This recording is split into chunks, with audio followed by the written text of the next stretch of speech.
Hello, everybody, and welcome to another PmP end-of-month review. That's right, one more month gone, another amazing month of incredible submissions in the PmP Google Plus community. What is the PmP? It's the Painters Motivating Painters Google Plus hobby community.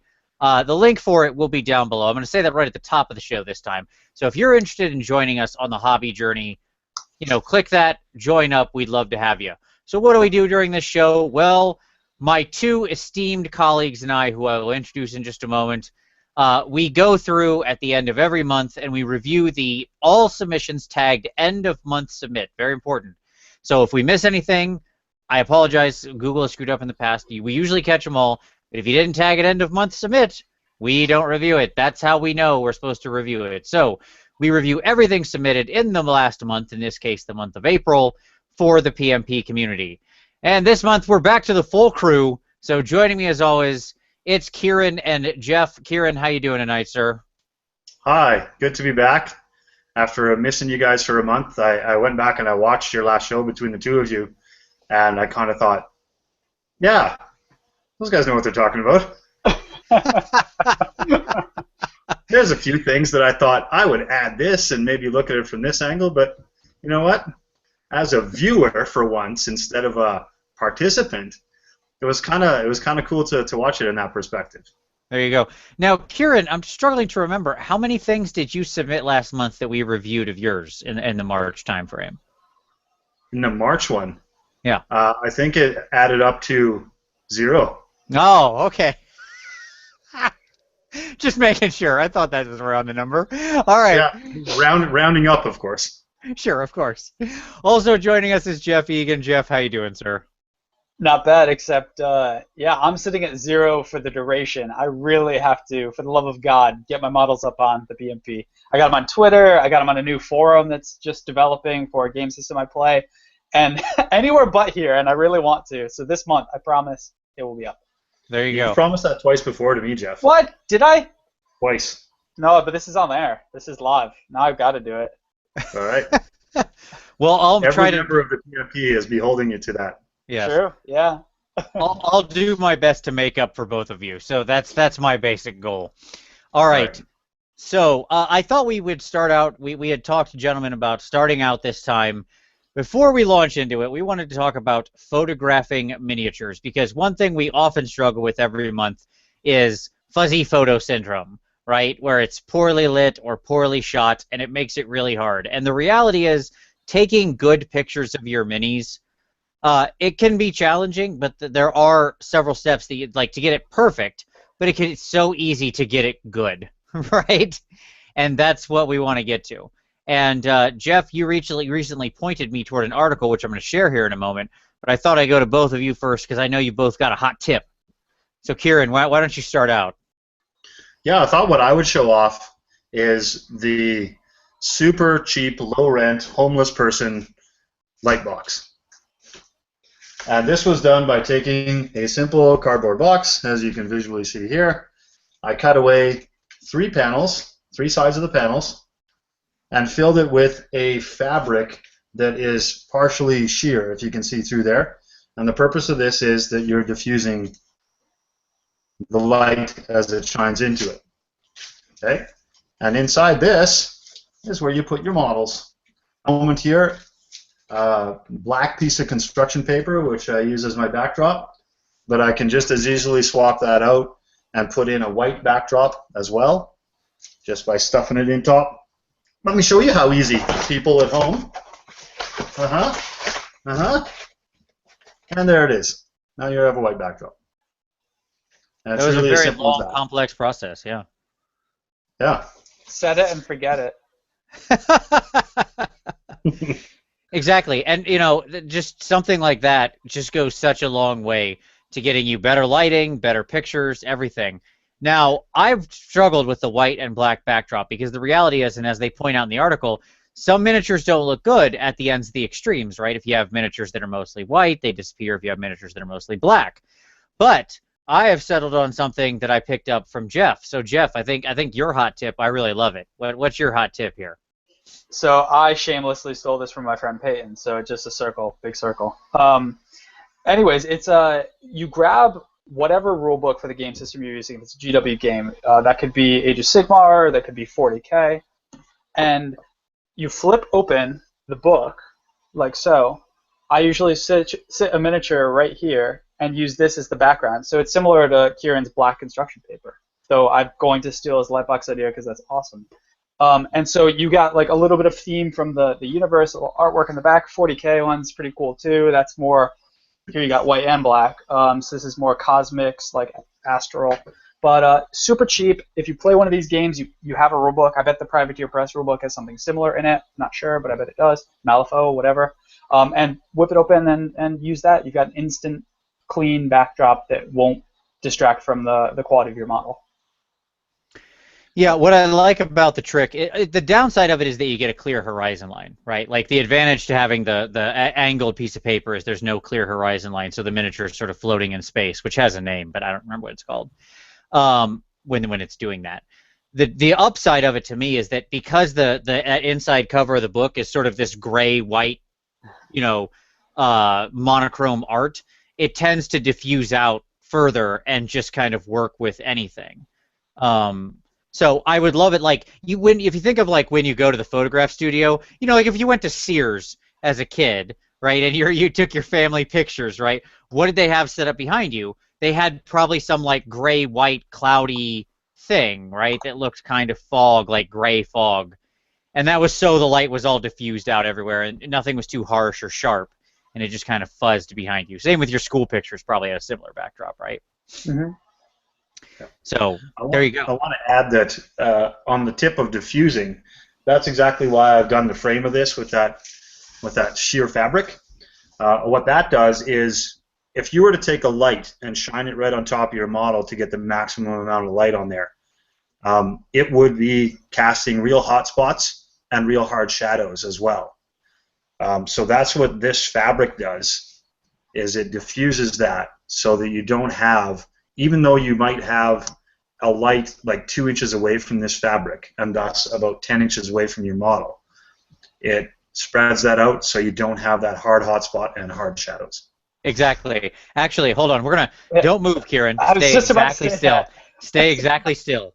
Okay. Because you look at my brain. You are literally representing what you're talking about right now. You need to move. Okay. So if you look at Kieran's face right now, through his blinds, there is a spot where the sun is coming through non-diffused, and you can see the hard light it's casting right on the side of his head.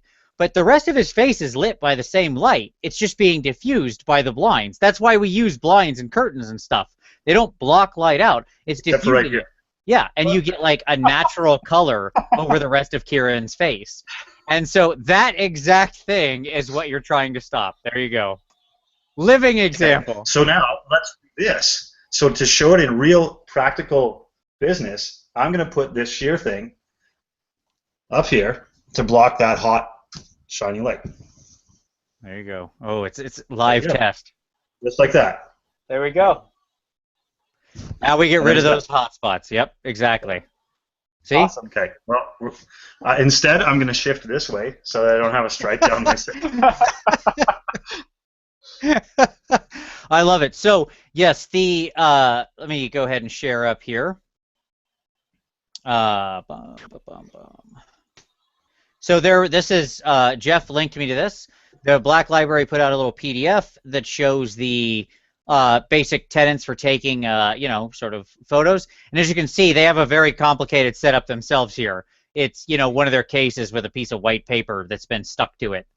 So very tricky. And these lights are just desk lamps. The real key is just getting the right light bulbs. You want daylight light bulbs, which they mention in here. And then they just kind of walk you through. And they give you like the simple way to do it, kind of some best tips, different things you can do. Some of the stuff they mention might be a bit beyond what you're doing. I just use my iPhone to take all my pictures, and your iPhone can do it, although I would recommend getting a new camera app. The out-of-the-box camera app for iPhones kind of sucks. You can get better ones free or for very low money. And that'll, like, at any rate, $2 for a much better app is way cheaper than X hundreds of dollars for a camera. But they walk you through the whole thing and show you what it looks like when it's wrong and when it's right, and how to play with everything. But I'll put the link down to this document in the description, so that if anybody wants to go check that out and give it a read, you can. But it's basically the things we just said: have multiple light sources, diffuse the light, and have a a clean, solid backdrop or something like that. There you go. All right. Hopefully, all that wisdom has now been diffused to all of the members of the PmP, and going forward. Hopefully, they've seen the light. Yes. Oh, I love it. The puns. I have no puns for you. So in future months, all we will have is crisp, clean, perfect photographs. That's what I expect. All right. That being said, gentlemen, are you both ready to begin reviewing? I am. I'm very excited. All right. So let's get right into it. Let me lock on myself again here and share up. Okay. So we're going to pick up right where we left off, the 1st of April, and we start with John's and Mickey's. So let's do this. How about I'll take John.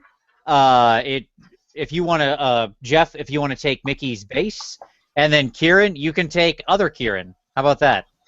My namesake. There you go. Yeah. Betcha. All right. So John's got a old school warp lightning cannon here. So this is or not warp lightning cannon. Good God, warp fire thrower. I apologize. Too many warp things. You don't know anything about Skaven. Clearly, nothing. Don't know anything about him. John has obviously been working his way through a lot of Skaven. I think it looks good. I see. So he's gone for the burnt end of the barrel technique, like the sort of plasma technique. One thing I would say on this is that we're really close up, so I can really see that it's like a wash and it's just stained. One thing I would say here, John, is when you do this plasma, this burnt end technique, this superheated metal, you need to overlap your colors more, and I would work with some kind of thinner medium in there and sort of control that a little better with a glaze. Like I can see where it gathered around the edge here, and you don't want that. You want more overlap. This is it's a tricky technique on something this small. It works really well on like big, big plasma rifles on like Tau battle suits or something, but it's tough on a small thing like here. But I very much respect you putting it out there. I think my only other thing that I would say to you on this is I like all your color choices. I think you went for this teal back here to balance this up here, although I'm not sure that you need it. This is rather bright and kind of stands out. The model itself, you went very dirty, which I understand. But I feel like it looks dirty like it's been washed and not relayered, not dirty like something would get dirty. And by that, what I mean is this part is equally dirty to this part, right? And the steel is uniformly, fairly clean. Like if you're going to make a model dirty, it needs to look like dirt is very difficult to apply because it needs to look like it dirtied as per a mix of mud and weather and so on. So there should be weather pigment streaking down from the bolts or something, gathering in the recesses, rust here near the chain. The bottom of his skirt would be caked with dark mud, which would be soaking up into a lighter color, whereas some of these parts up here might actually be rather clean or have some just streaks running down. Maybe the middle here, or where it's protected, would be rather clean. That kind of thing. So I would just challenge you to, in other words, clean up your dirty paint job, is what I would say. Just because you have to think really carefully when you start applying weathering and dirt to things, because if it looks like you just sort of washed it over, it's going to be very obvious and not look dirty. It's just going to look not done. So there you go. That's my thoughts on that. Any thoughts to add there, gentlemen? I just wanted to slip in a comment that John is one of those fellas that's really upped his game on photography in the last several months. That is definitely true. Full kudos for that. All right. Jeff, all you. So, Mickey, you tell us in your description that this is the base for your Glotkin model, and you wanted us to look at it separately because it's got so much going on, and that's definitely true. I think this is a really excellent scenic base. It's almost a model in and of itself. You've used a lot of different materials here, and you're really telling a story with this base. This is clearly a nasty, nurgly swamp. It's got the right sort of vegetation to match that swamp. Yeah, look, staying on the image, the previous image for 1 second, Vince, you can see the streaks coming down from the tentacles, indicating dripping water. I think all of that is excellent, and my favorite part of it is that you used actual shark teeth for the bones sticking up out of the rock. I don't know if you guys noticed that, but she was talking about that in her description. That's really, really cool. Here's the one critique that I'd give you, though, and that's excellent scroll work too, with the writing on those pieces of paper. Really cool. One critique, just because I always try to find something for everyone to challenge them to improve. I'm wondering why there isn't more greenish color on the stone surrounding this almost nuclear swamp. It seems to me that these tentacle beasts splashing around in here would splash the water onto the rock and therefore change the color of it. So the color of the rock in the center and the color of the rock bordering the water should be different, to my mind. I'd recommend that you go over it with some washes. You don't need to go quite that neon green color onto the rock. That might be too much, but maybe a darker green or a brown to indicate that the rock is corroding in those areas. Not corroding, but wearing in those areas where it's touching the water. But overall, so you want some algae or something like that, right? Yeah, algae would be perfect. So like a mix of brown and green washes over on the edges, just overlapping each other, I think would look really, really good. Mm. I agree. Yeah, I agree with that. We can't wait to see the Glotkin. It's a long time coming. And by that I mean everybody else can't wait to see it. I will be horrified. It's telling a good story though here, with all your backgrounds and extra details have been put in. Authenticity points for real shark teeth though. That's dedication. That is impressive. All right, good stuff. Let's move on. All right, so Kieran with Kieran. Yes, it's my namesake. I'm glad that Kieran's been at it. It's pretty steady. He's been giving us steady submissions these last few months since he's launched into it. Now, the kind of things that we had expressed to him before was getting a little bit thinner paint for doing the edging. And I want you to pause here for just a second. And what we're talking about is the top edges of the folds of the cloak and the edging on there. It's coming onto it a little bit dry still. There's some improvement on the stuff that we saw a couple months ago, but I think that's still where a little bit of work needs to be done. What I can describe to you here is, and maybe an offering. I'll see if I can describe this in a way that you can carry it on from audio. But rather than using the point of your brush to do that edge, use the side of your brush with a little bit of paint on it. But you don't need to have it as dry as you think. You obviously don't want it wet enough that it's going to run after you touch it to the model. But you do want it so that it will come off of your brush and onto the model at a light touch. Side of your brush at the appropriate angle along that edge so that it will catch only at that edge. If you turn the model ever so slightly that it's not absolutely perpendicular to the fold, that is going to widen the amount of the band of paint that you're going to apply to it. My challenge to you there is to really get comfortable with the amount of water to put in your paint for the various different techniques that you're doing. And this one, I would just simply wrap up by saying paint seems too dry for the application that you're doing on this one. So it needs to be lesser paint on your brush, but also a little bit more moisture into it. Now, as you flip through his other photos, I think that the next thing that catches our attention, of course, is all of the celestial effects that he's done on this wizard's cloak and crystal balls and on his staff as well. So I'm glad to see that you're experimenting with this kind of stuff and putting it on there. It's maybe another case of the things that you can try for these stars is, again, to get some really watery paint as a little bit of a background, and then get a sharper paint, again more wet but more bold, on top of what you've just put down. And what you're gaining out of this is, and Vince has done this in the past with ice, and with runes. You've talked about it in the past with runes. So what I'm getting at here is you'll have a little bit of a color fuzzing out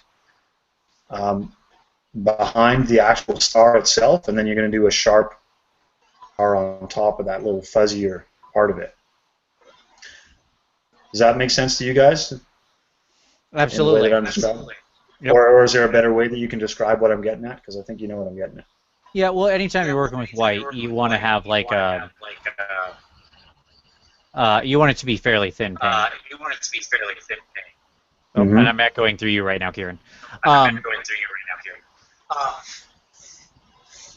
So the key being always have some amount of thinner glaze type to your paint.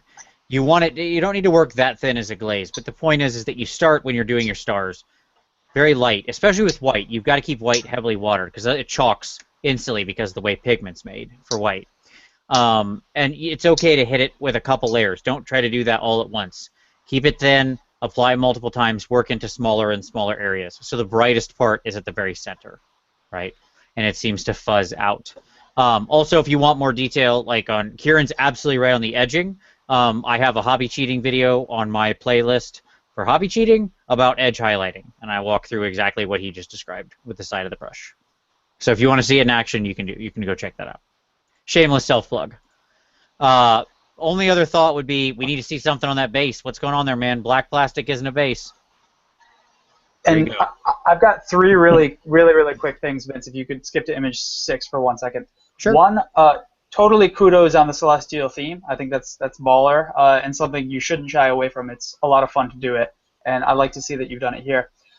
Two, I'd like to see you filling the gaps on things that are so prominent as the cape, because it really takes away from the effect, to my mind, of a smooth surface of the cape when you have the lines there. Third thing, we should think about brushes too. I mean, we're talking to you about how you might want to thin down your paints and how to hold it perpendicular, and that's all great, and that will definitely help with this technique that we're talking about.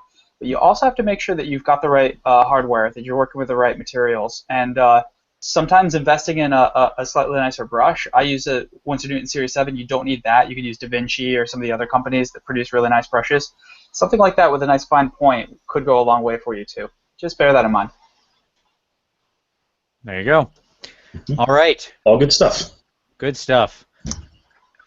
Moving on. Okay, we've got. I'll take John's.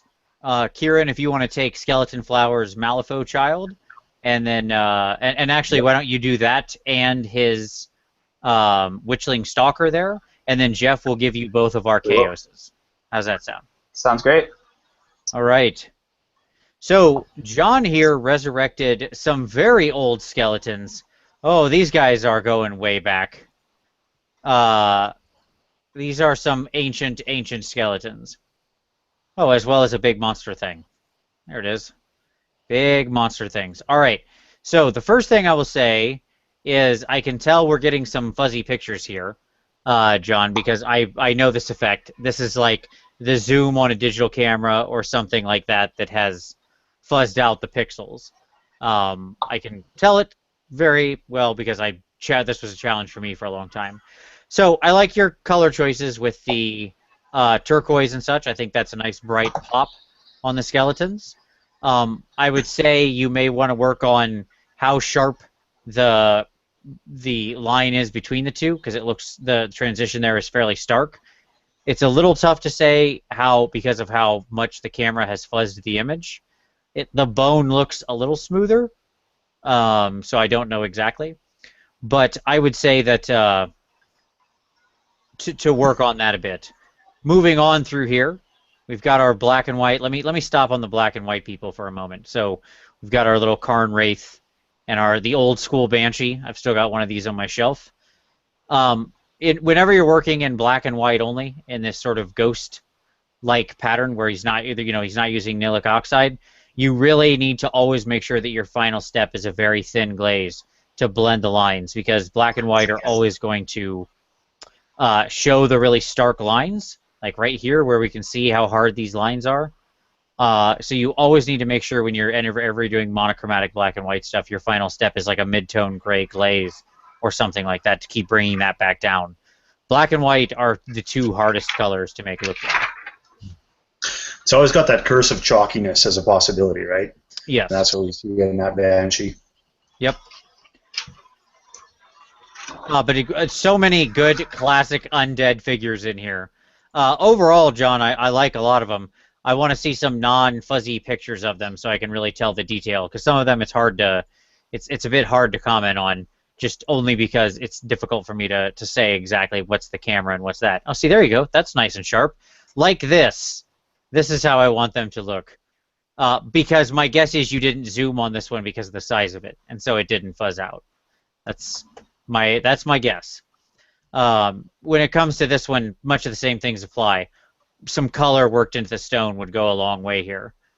Some browns where water is streaked down, some greens where life has begun to cling to the rock, things like that. Things that sit outside do not remain stark black gray for more than 24 hours. Within 1 day, a stone thing will have life growing on it. That is how long it takes. So unless this construct was literally erected yesterday, then it's too clean. Oh, and finally our sideways ghosts. Yeah, there you go. More traditional Nilic oxide. I like that quite a bit. You executed on that really well. I like those bases. That's nice. Nice little mix of a bunch of different stuff going on there. It's sideways, but good. Everybody in the world is tilting their head to the left right now. I was tilting my head, absolutely. I'm not going to lie. All right. No zoom on the pictures, John. Zoom on a camera where you're using digital zoom, like on your cell phone, is your enemy, because that's just stretching pixels. That's not actually zooming. If you've got a camera that has optical zoom, sure, go ahead, knock yourself out, because that's actually playing around with the aperture. Okay. There you go. That's my thoughts on that. Anything to add there, gentlemen? No, nothing really. No, nothing that we didn't say, except for props for doing Isabella von Karstein. That was a good model. Oh, so many good classics. All right. Kieran, you tell me where to go between the two. We'll start on the child, and then I'll let's start on the child. Soccer. I was actually having a bit of a chat with Skeleton Flower about this one after I saw it, because I did a translucent plastic version of this one, where I left the skin as translucent pink, but he's done the opaque version, not too differently than mine, aside from the obviously doing the flesh and the skin. Now, what's absolutely captivating about this model is the creepy eyes on this kid, and I haven't seen anybody nail it quite like this guy has for ages. So we talk in some fantasy models about how you can accidentally make a model look totally surprised or shocked with eyes bugging out of their head. But this model's eyes, in the first place, are particularly oversized for exactly this reason, that he looks like a kid who is crazy. And he's captivated it here by doing a little bit of purple shadowing underneath the eye and really boldly outlining the shape of it. So that's my big takeaway from this model. And I really love how he's done that. It's creepy and captivating. The other things that we've said in the past about Skeleton Flower's style of going all the way to the white highlight, or virtually almost always to the white highlight, is a calling card of his, and of course he doesn't shy from doing that here. Real big compliments about doing that on the yellow as well, because you can see that in the depth it is a deep brown in the deepest folds and all the way to white on the peaks of the shoulders. So he's traversing a broad spectrum in a small space. Let's remember that this model, as it sits on top of the rocks, is probably the size of my thumbnail. Yep, there you go. There's his hand holding it. You can see just how small it is. This figure is so tiny. Yeah. So let's appreciate the fact that he's gone on such a journey of depth of color to highlight of color in such a tiny space. Absolutely. And let's segue from talking about yellow. If we back out and go and look at his Witchling Stalker, where it's predominantly yellow on this one, again we see how it goes from even more so from the deepest of browns to virtually white on the highlight points of this.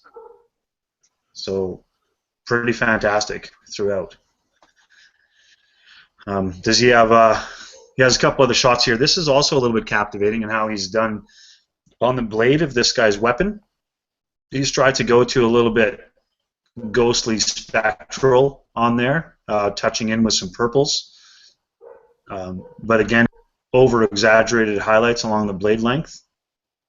On this one, I think this is, if I'm gonna fit in only one criticism on all of your works this month, it might be on this blade. I'm entertained by the blade, so let's get that out of the way first of all. I like the fact that you're going purple and pink, but in a couple of places where you jag down away from it runs the center, I think those sort of white spurs that you're trying to do the highlight are too sharp, and they're too thick and bold for that. Mm-hmm.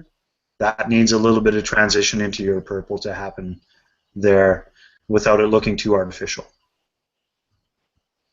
So that's my one criticism. The yellow is wonderful, and we need to learn about yellow from this guy. Let's all pay attention to it.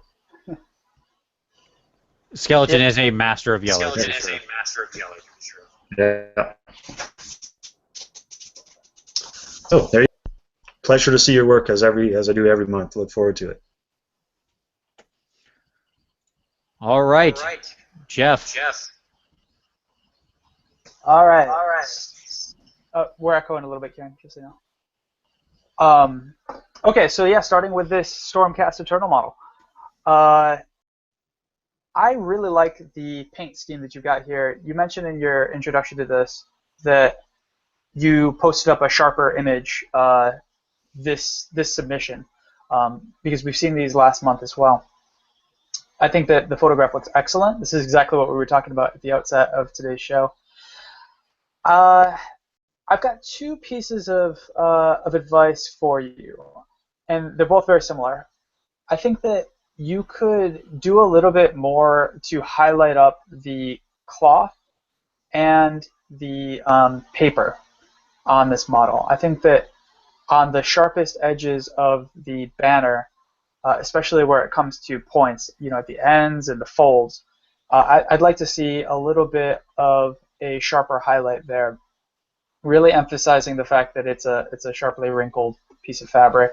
I think you could do the same thing on the scroll work, right at the tips. I'd go a little bit higher on my tints if I were you. It looks like you stopped at something approaching Screaming Skull. I would maybe go to Pallid Witch Flesh. Something to consider. And then on the Bretonians, which are just right next to it, Vince. Here, I'm really digging the way that you're doing these shields. I know that you said in your comments that you weren't sold on the dragon yet. We'll come to that in 1 minute. But first, I want to pause and look at the weathering that you've done on these shields. I think this looks totally boss. You've taken a very large, flat, boring area of this model, this set of models, and you've really added a lot of interest by doing some dripping and cracking work on this. I think that looks really excellent. I also really appreciate the drab colors that you've used, indicating that these guys are low-class peasants, can't afford fine cloths. I think that's really cool. On the point of the dragon, which you said you're not sold on, I think it looks pretty cool. And what I'm wondering is, are you dissatisfied by the shape of the dragon itself? Are you doing freehand? Is this a water slide transfer?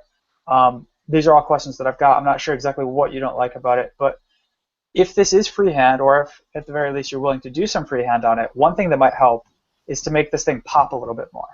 And what I would do if I were you is take a darker color. Since you've got red here, you could use brown, or you could go all the way to black if you wanted to. And I would outline the bottom portions of each bit of this icon.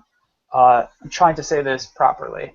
I mean, like, so you've got the dragon shooting fire, and at the bottom of that fire that's coming out, I would underline there with sharp lines. And then you've got, the talons, so the bottom of each of the bits of the claw, or the bottom of the tail, and so on. So you show a little bit more depth to it, and it pops a little bit more. If you've got the freehand ability and the brush control to do that, I think that might make you happier with the shield. Now, if you're just unhappy with the icon itself and the image on there, then I don't know, you might want to search for something entirely different. But if you want to stick with the dragon, I think you could do a little bit more to make it pop out of there and not be as flat. Yeah, that is a decal. Well, I can tell you, Jeff, that image is a stock transfer from the Oh, Bretonians. okay. Gotcha. Oh, that's a Bretonian thing. Interesting. I'd never seen it. But you're not wrong. You can still paint on top of a transfer. Sure.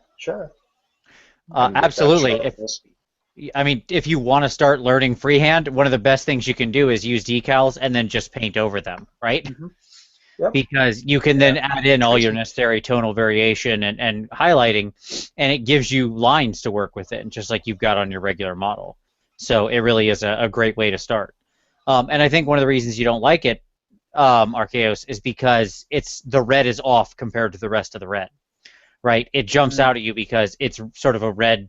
I almost want to say it's a red pink, but it's really more red into orange. It's like a light tint of it.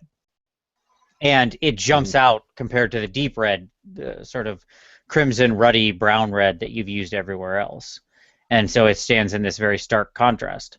If you darkened it up mostly by taking the same red you have and doing all the lower half, shading that dragon, and then doing a bottom line like Jeff had mentioned, it would suddenly snap right back into looking like it absolutely belonged there. So, there you go. But I agree, the weathering on the shields is fantastic. Okay, let's move on. All right, so I'll take Chris Smith's Phoenix. Jeff, do you want to handle both of Amanda Rhodes' submissions? And then Kieran, you can take your fellow Canadians, Maroc, the Dark Knight Celestin there. Does that sound okay to everybody? Sounds good. Yep, love that guy. All right, so Chris, this is a Phoenix.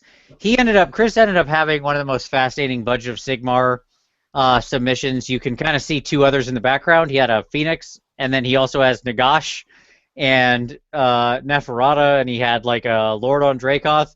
It was just an anything in the storm, and I loved it. So what Chris has done here is he's really taken a lot of time to go in and create this flame effect on every single feather, right?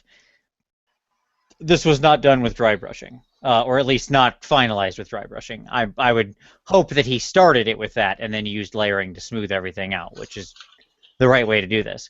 But Chris has done a fantastic job here with capturing fire. He starts at the white hot, at the deepest point, right here hidden underneath the wings, right? There's these little tiny amounts of white that are at the like flaming core of the Phoenix. And he's going out, in some cases on the tips here, all the way out to like a very deep, almost whole red.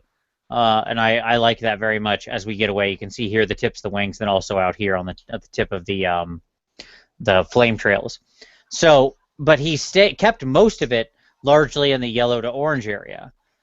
In fact, I think the only thing about this, Chris, that I don't absolutely love is that these wing feathers here on the edge are too universally red.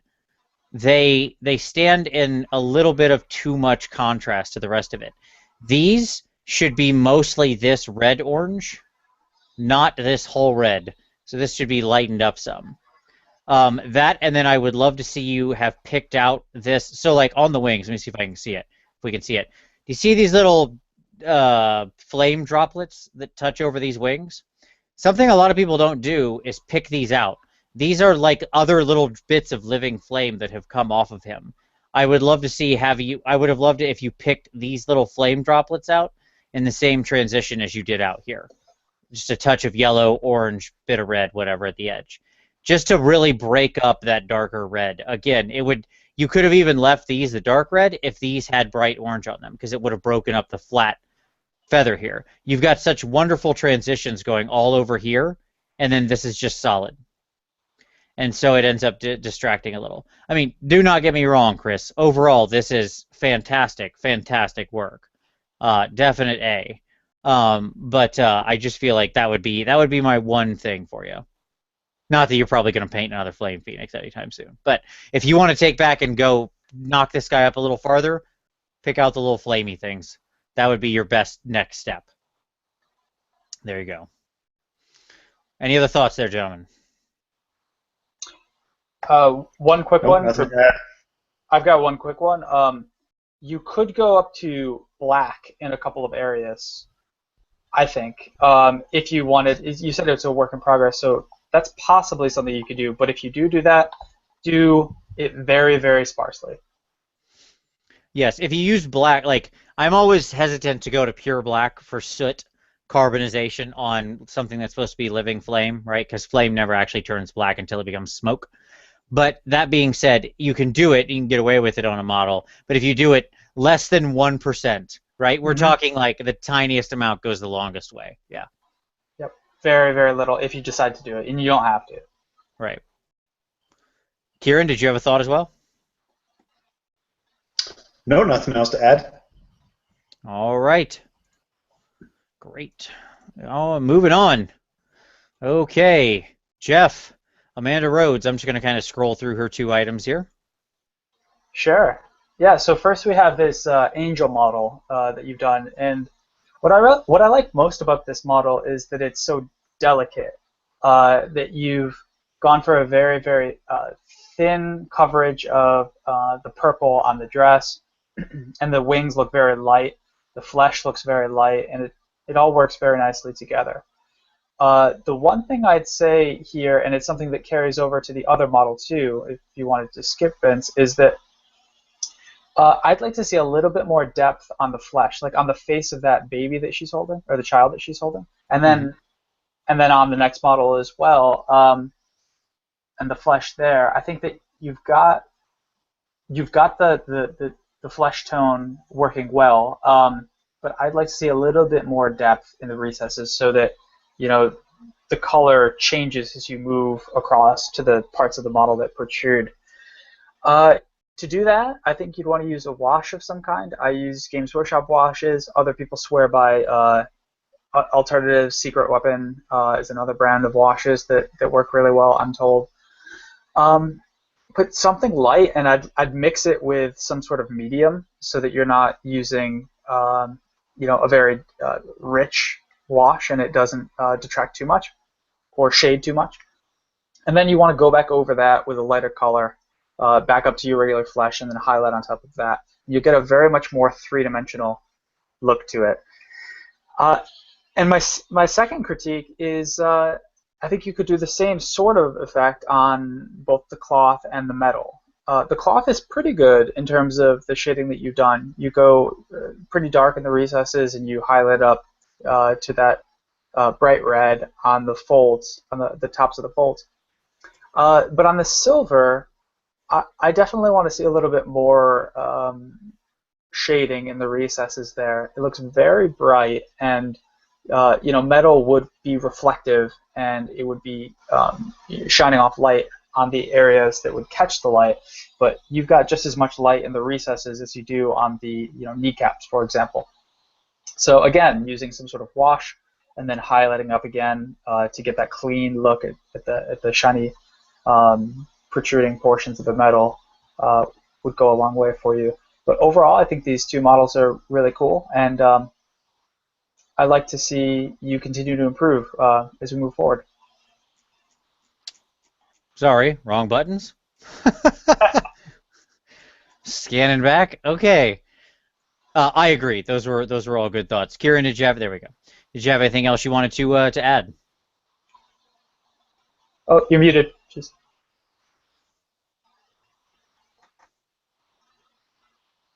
All right. I'll assume Kieran doesn't have anything. No, I think Kieran's muted, actually. There you go, Kieran. I have my mute button on. I'm sorry, guys. You're okay. But what I guess I would add to Amanda here is to reflect upon what Jeff is talking about and asking for. I wonder, Amanda, if you explored doing washes and inks yet? And if not, give them a try. Flesh wash was the first one that I ever used for the sake of getting depth in skin tone.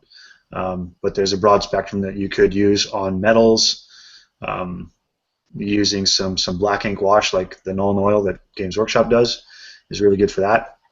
And well, of course, they got a whole spectrum of all colors, but start with flesh tone, flesh wash, and I think that you'll see a great deal of difference on what you're doing there. You will never go back. You'll never go back. Makes it easy. You will eventually go back, I promise. But you'll do it in a much longer, laborious way, somewhere way down the line. But for the most part, you will continue to do that for a long time. Agreed. Okay. All right, Kieran, the Dark Knight from Morocco. The Dark Knight Celestin, yes. So let's start by not talking about the Dark Knight for a second. Let's talk about the archway that he's motoring through. Marok is a guy that, because he lives in the wilderness, he understands when he steps outside and he sees lichen growing upon rocks and vegetation and life invading on these kinds of things. He is very, very conscious of that in the way that he paints stone. So all kinds of greens and browns in there. But this is also a great exhibit. And I don't mean to not talk about the Dark Knight, but this is a great exhibit of how he is advancing as a painter too, because he is understanding light a lot better in these last few months in the submissions that he's given us. Sharp edging from darkness on the stones. I talked about this with skeleton flower stuff, but Marok does it in a very different way, but he still gets there, right? From a very deep darkness to a bright, sharp, nearly whiteness on the edging of these stoneworks. So that's what that's what really catches my eye about this submission from him. But I would be remiss if I didn't talk a little bit about the Dark Knight himself. So let's scroll through a couple snapshots and see what we got in there. From this angle, he is casting a lot more darkness than the rest of it. So photography doesn't give me a whole lot more to go on, because he is overall a dark model. But let's bring attention to the fact that Marok, again, in his creative ways, has done a lot of sculpting to get scale cloak on top of there, and done the mask itself with lots of sculpting as well to sell him the idea that he's a Batman. But the one thing that actually the camera focuses on for me is that scale mail that drops down below his knees, and he's gone in and picked out the light very properly on that to reflect a lot of other things that are generally dark. So those are my comments on this one. I agree. And I just want to take a quick moment to talk about composition. Okay, and I agree with you on the transition to the light, but more so, he's done something extremely genius with the framing for this. First of all, if Marok doesn't own stock in her starts at this point, he should buy some, because he's basically keeping them in business. But at any rate, he's made the lightest. Take a moment and sit back, viewers, people watching this, and let your eyes relax and just look at this. Where is your eye drawn to? It's drawn to the figure. Why? Because the outer edge is dark. He's greened it, he's fuzzed it with washes. The inside of the rock around the archway is bright, this bright near white, right? So what he's done is he's created movement and framed the black Dark Knight figure with this bright outline to create this visual interest, right? So that he naturally sucks your eye to this guy busting through the door. And then that's my second piece on composition. It's in an incredibly small space. This is like not a big base. He has told an unbelievable story, because I absolutely get the impression that this dude just kicked open this door and is about to go beat some face, right? Just because of how he's posed him, the way his hand's out, the way the gate swung open, all these little details. So every part of the composition of this is really well thought. So I love it. Yeah, really cool conversion. Yeah. I think the one leave that I would say, though, is all those things are absolutely right. And you articulated better than me. Building the frame for a dark model that otherwise might have been very samey if he left the archway as dark as the model itself. It's the face that I want to focus on, but it remains a little bit too dark, or at least in this photography it does. Yeah. I have to wonder if we couldn't have worked some of the same blue tones in the cape into some of the black, right? If you look at images of Batman, I remember we had the night model Batman a few months back, and the person had worked in like blue, teal, turquoise, right, into the highlights to create some color, to create some visual interest, right? So I wonder if we couldn't have gotten away with the same thing here. Okay. Yeah. But excellent work. Small criticism of overall everything. Absolutely. All right, so let's see. Moving on. I'll take Riss's big tank because I have a soft spot for giant Layman Russ tanks. Jeff, do you want to take Omri's dwarven bases?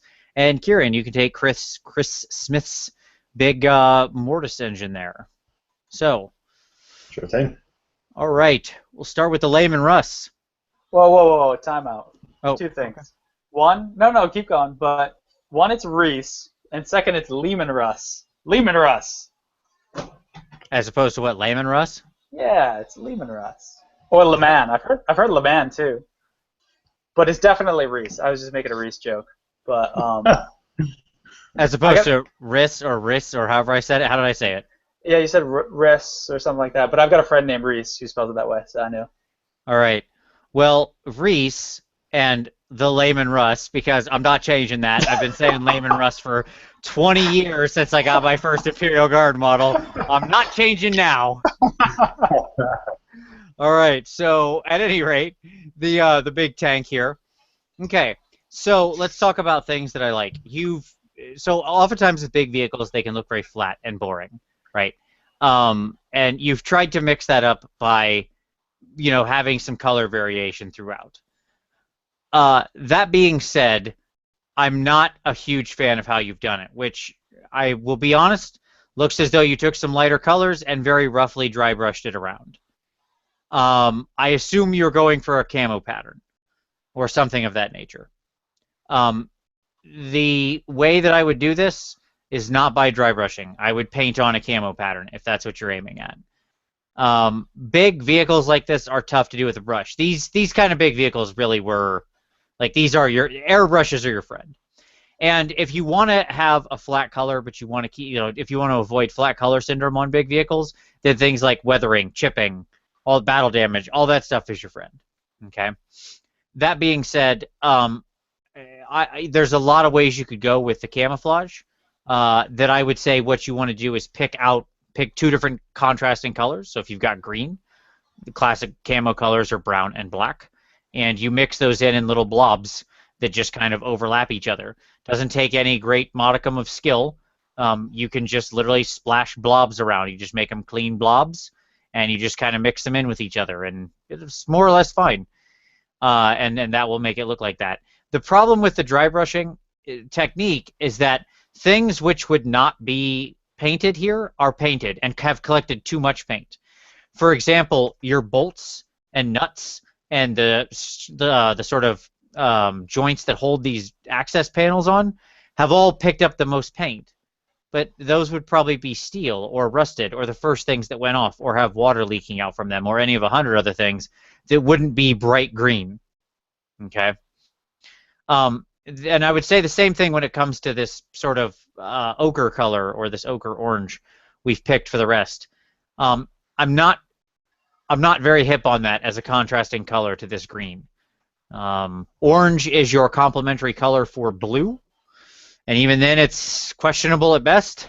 The ochre here, I'm really not sure it works.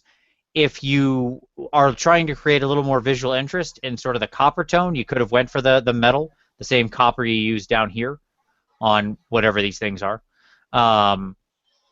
So I would have rather seen something like that, or at the very least, seen more shading and things like that on here. So my challenge to you on the steel, on this kind of thing, would be think about your color selection and how you're applying it. Just go, like, Google up a color wheel and look at what's your complementary color if you want to find that one that pops. Traditionally for green, it's red. But at the same time, you could go for any kind of neutral tone. These could be black or an off tan even, or like I said, something in that range. They could even be metallic, just sort of a brown metallic like copper. And I think that would have probably served you a lot better in the end. Yeah, so there we go. Overall, certainly fun, and of course, as always, full kudos for finishing up such a big beastie like this. These tanks were just, I did many of these with a brush myself back in the day. I know how long they take to paint. And, you know, aces for getting it all done. It looks good. I really like the guy up on top. I think he looks great, your tank commander there.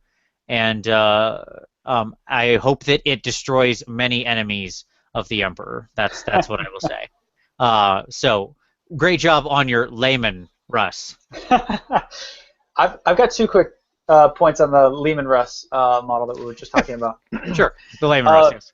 Yeah, one, Vince, you referenced a color wheel to anyone listening, and Reese in particular.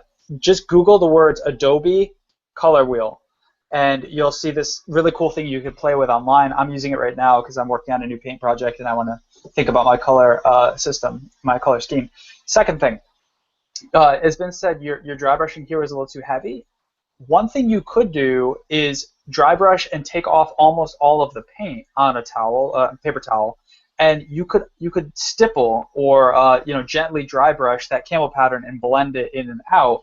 It won't look as aggressive, but you could move across the colors as Vince is describing with, you know, a different camo scheme, and you'll still get that effect. It'll be quick, but it won't look as strong as this.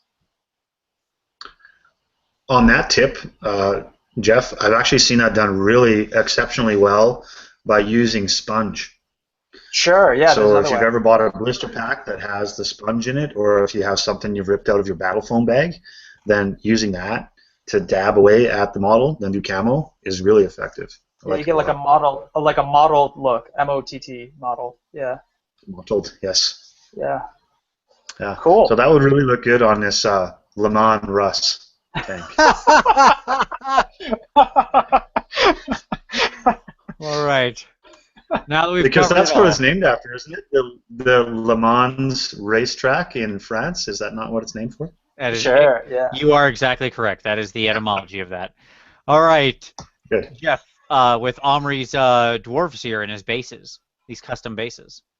Yeah, Omri, this will be pretty quick. I just want to give you a shout out for doing such a time-intensive and insane project that you've done here. I know that you're just kind of sending this along not to critique painting or anything. You just wanted to talk about the magnets and to show off your work. Really cool stuff. I think that the stonework theme is really excellent across this movement tray. You could add a little bit more in terms of color contrast in the way that we typically describe it on this show, talking about different washes that one could do to give different weathering if you wanted to do that. But I think that, you know, real big shout out for doing all of that work, putting in these really gigantic magnets into the bottom of your bases here. It must have taken a long, long time, and I hope you're enjoying the fruits of the effort. Absolutely. It also says those are brown in there. Those are watch batteries. What's that? I said that it almost looked as though those things were watch batteries. Yeah, they were that big. And Vince, you said something quickly about brown. What were you saying? I was just saying he did put a little brown tone in there, so good on him. You can see the hints of a little brown tone in there, so I like that. We have a little bit of sort of earthiness to it. That's good. A little bit of natural color to it. It's not just black and white and, you know, the gray. But this is genius. I love how this looks. Man, that's amazing. All right. Kieran, you want to take Chris's big old Mortis engine? Yes, I do. Okay, I'm going to use this exhibition of Chris's stuff here to talk about a painting critique, and I'm also going to use it as an exhibition to talk about some photography. So let's go back to frame 1 and 2 for a second and look at all the ghostliness. This model has a massive amount of ghostliness going on in it, and I think he just stopped a little bit short comparatively to your Phoenix that you did earlier, where you made the travel from white to nearly black. I needed a bit more travel down the road of dark purple to ghostly white throughout all this. So I think you actually, if you're willing to spend the time at it, at least give me a couple more layers of moving to a lighter as you go through all this ghostly stuff, especially the flame braziers and the trail of spectrality or whatever that is that comes off the trailing end of the ghosts. I think that's really important to do. If you do that, then you can probably leave the skirts alone on the vampiresses themselves. So that's right in the center of the model that you can see there. There's actually a segment of that, and I hope the viewers at home can distinguish that right next to the green is the trailing ends of the dresses of these ladies. But it's so very samey to the rest of the spectral part that you don't maybe recognize them as something different. So that's my challenge to you on this one. If we go to the overhead top view, if you want to flip ahead a couple frames, I would say let's go one more ahead, and we'll come back to this one in a sec. So here, let's look at all the bone work. So skulls, the cauldron itself is skirted with bone color, and we don't get a real great view of it, but there's the bone cage that's up the back end as well. I think I want one more layer of highlight on this one too, to go closer to white, just to frame those differentiations a little bit between skeleton and bowl and cage at the back. So similar critique on that one. But to finish up, I think I want to pause here and I want to look at this frame and say, this is an example of a photo with no extra light, but if we flick back to one frame backwards, you're going to see an example of direct light over top that's overexposed. So this is where the light box comes into hand to diffuse the light as you're putting it through there. So if we were to take this same photo diffused, you would be able to see a lot more differentiation in here. And similarly to the next frame, if you had light on here that was going through something diffused, then we would also do a lot better job of seeing differentiation in there too. So those are my thoughts on that. Agreed. I would add that I think you have one too many colors here. The blue, I don't think you need the blue. All in all, green and purple are traditionally complementary colors. The blue being as dark as it is, I'm not sure that it works, especially in the places that we've placed it. At the inside of her dress, these two curtains up here, that kind of thing. And you know, also when I'm looking at this, I can't tell if this is black on the inside or just like, did we not paint it? Like, what happened here? I'm not sure. Like, I don't know why the inside of the curtain would be that stark, flat, matte black. What I would say is that this could go a long way by just having whites or something like that. This could be the same purple. This could be highlighted up. You can create the visual interest with just those colors because you've got lots of white. You've got red going on here naturally between the big bowl of blood and other sorts of bits of red.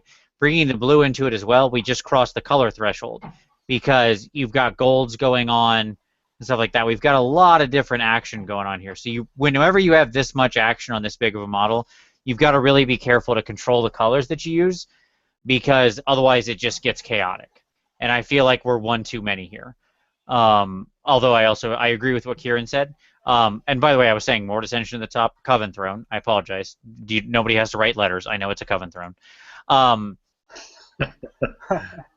But you know, all in all, I very much like how you did the vampiresses. I think they look good. I just think they look like they've got one too many colors on them. And what I would have loved to see you do is, because you've got a very clean paint job on them, and they look nice. Their skin tone looks like it has some good variation. I think you just needed to focus on your color variation on the two primary colors, green and purple. and just you make those other things you've got blue, make them white or neutral or something like that, right? A good cream ivory color would work well here. Brighter than the bone, but still just, fairly neutral. That kind of thing. So there you go. Those are my thoughts. Good gloss on the blood. I assume that's blood for the blood god. Well done. All right. Bring it on. Okay, next up.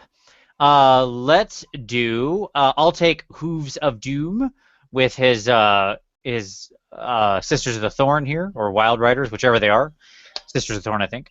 And then Kieran, if you want to take Mickey's. What is this big suit called? Tag. That's what they're called. Tags. I remembered that. His tag, and then Jeff, we'll give you Papa Nurgle's just grotesque subversion of this beautiful cannon here. Although I should make Kieran review the skull cannon because it would make me laugh, but I won't do that to him. All right? I refuse. Okay, so let's start with Hooves. All right, Hooves, we got some Sisters of the Thorn. I like it. Always some of my favorite models. Let's talk about what I like on these. One, you've done a really clean paint job on these, my friend. Your skill month over month here is just improving so dramatically, and I love it. You are doing a great job, sir. Yeah, like if we go back, somebody goes back 4 or 5 months and looks at Hooves' submissions, you can really see the progression, sir. Just very well done. I want to say that out of the gate because I can see the improvement. The color is applied so cleanly. The paint I can see on these things is nice and thin, right at the right consistency. You're picking out the little fur. It's okay to have some starker transitions in fur and hair and things like that that are supposed to look rough where you want to create the image of follicles. So I think that's okay that you've got these starker lines here in their manes or whatever these are called, their neck beards. I think that's all right. Your skin tone is very smooth, and moreover, let's see if we got it. There it is. I was hoping we'd have a good shot. Nice little. We got some nice, simple but effective freehand here. Just you kept that banner visually interesting. I'd love to see you take that up some more. Just keep pushing some paint around, man. Put some light blues in there. Just kind of mix around, play with it. Like here's the great secret of freehand that I think is the most important. You can't really screw it up when you're talking about something like this. Because what is that? Exactly. I don't know either. But it's a cool visual thing, right? It's just something interesting. Like my point is you're not painting the Mona Lisa, right? You're not trying to recreate a woman sitting before you. You're just trying to create an interesting series of runes or images or branches or leaves or something like that. Just keep pushing paint around until it looks right. It's a flat surface. You're just painting. It's no different than when you colored, and you were a kid. You just kind of kept coloring until you liked how it looked. Do the same thing here. But great job on that. Way to take that up. Years ago. What's that? Sorry, I was just going to add that years ago I tried to do some vines on Eldar tanks because there was one sort of Eldar craft world that did that. I can't remember what they're called it's right pronounced now. It's pronounced Bealtan. It's pronounced Bealtan. Yeah. Okay. Yeah. Very good. As opposed to pronounced, I don't remember. Or Bealtan. Okay. But anyway, I saw a quick tutorial on how to do the vines, and effectively it was draw this squiggly line. Okay, good. Now draw little triangles, really sharp, narrow triangles, occasionally on the edge of that squiggly line. Okay, good. Now take your brighter color and highlight the insides of each of those curves in your squiggly line and each of the peaks on your triangle. Good. Did you do that? Excellent. You're done. And that was it. So this kind of thing, really, when you break it down into its tiny component parts, I made a twisting mass of thorns. But when I thought of it as a few squiggly lines and triangles attached to them, it suddenly became so dead simple. And I think that's my approach to things like this. Yep. Break it down to its tiniest component parts. Absolutely. So, Hooves, here's my challenge for you. When it comes to large, here's your next level, buddy. You're moving along great. Let's see you take it up even further. When it comes to these large flat areas like the horses, I want to see you work some colors into these lower crevasses, crevassiers in the ponies. Okay, I want to see these haunches have some tonal variation in them. Take one of your GW shades, mix it with a little water or thinner medium or something like that, and just very lightly touch it in there. And here's the key: as you're painting the rest of the model, touch in there. Don't make sure you're not letting it pool. You're just running it along. It will change the color almost none. And go along and paint something else, and then let that dry completely. And then sometime you're finished with whatever you're working on. You went to another part of the model. You paint that. You come back, grab that, do another little touch, but a little less this time. And then go on and do another part of the model, and then come back and a little less. And you'll watch how you get this incredibly smooth transition, and you've done a complicated glaze that might have taken 6, 7, 10 applications, but you didn't sit there and apply it and wait 10 minutes and apply it and wait 10 minutes. No, you just went and did other stuff, right? Work stuff like that in to your overall strategy as you're painting. And I would do that with something like here on their big flat space, and I would also challenge you to work in some more washes into your hair. I like that you didn't go for bright yellow, thumbs up. You went for a good blonde color. Now let's work in some different tones. There is nothing that has more variation in tonal color than like female brown blonde hair. If you really look at it like follicle by follicle, it is one of the most amazing, beautiful things to try to replicate, because it has whites and dark browns and light browns and sandy browns and blondes and everything. And so you can, again, that's the same sort of thing. You can hit it with a wash, you can hit it with a highlight, and you go paint something else. You just keep coming back over and over again, just glazing and layering on top of each other. So there you go. That's your next level, buddy. There's your challenge. All right. See, and I thought you were going to say that you wanted him to paint some sigils on the back end, the hinds of those deer. Oh, that would also be cool. I could totally go for that. Yeah. Yeah. Paint some simple sigils on there. Some glowing runes. Yeah. So I would also add, just because you don't have to be the guy that says it all the time, maybe go out into the backyard, Who's of Doom, and pick up some twigs and put those on your bases, especially so that these girls can look like they're leaping over some fallen logs. That'll be a great addition to these bases. Absolutely. Some flowers. If you've got an old like bark wreath from Christmas, just start breaking that thing up. Use that. All right. Is that what you got in your stockings? I just want old Christmas decorations for basing materials. All right, Kieran, you want to take Mickey's tag squad here? Yeah. You know, I'm always happy to see these kinds of models done well. The Infinity line is all pretty sharp. I think it's the type of model that challenges a good painter and an advancing painter, and Mickey is certainly that.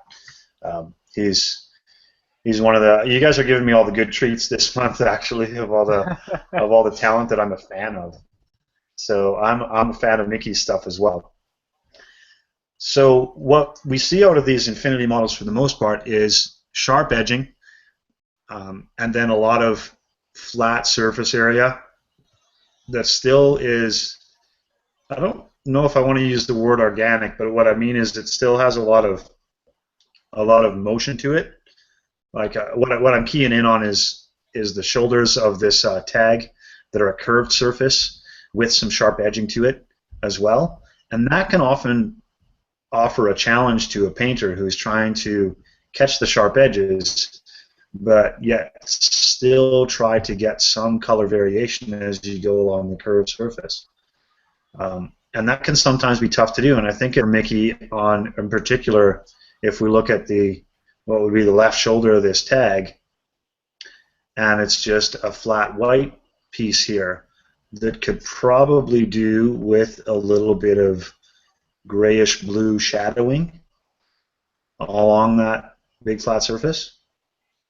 And maybe equally, when we look at the darker blue ones, so around the head and the upper area, we can see that there is some depth of color, and he has moved from dark blue into a white, but maybe a little bit less so on the right thigh area where there's blue there. You see what I mean? Yep. So there's the challenge, I think, is to try to get some shadow in white. And that's through some very light glazing potentially with some the color that springs to mind for me that the Games Workshop used to do was a shadow gray or a space wolf gray. Both of those would do the trick. Should some variation on that, but you have to be very subtle with your brush technique. You have to be just like Vince was describing to do on the deer in the past segment. You have to be willing to do very super thin and come back to it and let it dry and build up another color through several layers to get that transition smooth, because otherwise you risk too stark of a contrast and then something that looks completely artificial. So there you go, Mickey. That's my challenge for you today. So the color that you were talking about there, Kieran, in the new range is called Fenrisian Gray. I only know this because I've got 60 paints on my desk because I'm working on a paint scheme and I'm pulling them all out to look at what they might look like next to one another, and that's the bluish gray color that you're talking about. Okay, and I agree wholeheartedly. Thanks for that. Yeah, I think that would look great on there. All right. I already gave Mickey my one note, which is I would have liked to see this red edged harder, like in a black, like a very, very ultra thin black line to really cut this red and set it off stark. But this is great. I love the way he did these. Yes, agreed. Mickey, every Infinity model you do looks better than the last one, and I mean that genuinely. Like, you are, again, progressing so well. These are looking fabulous. Okay. Yeah.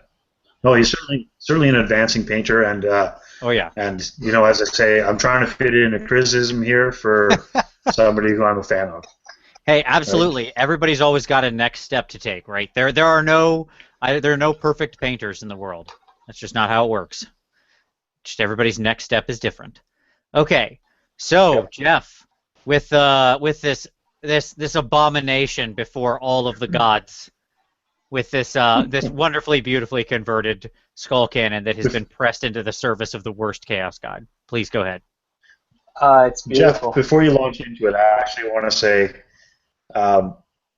Vince knows very well my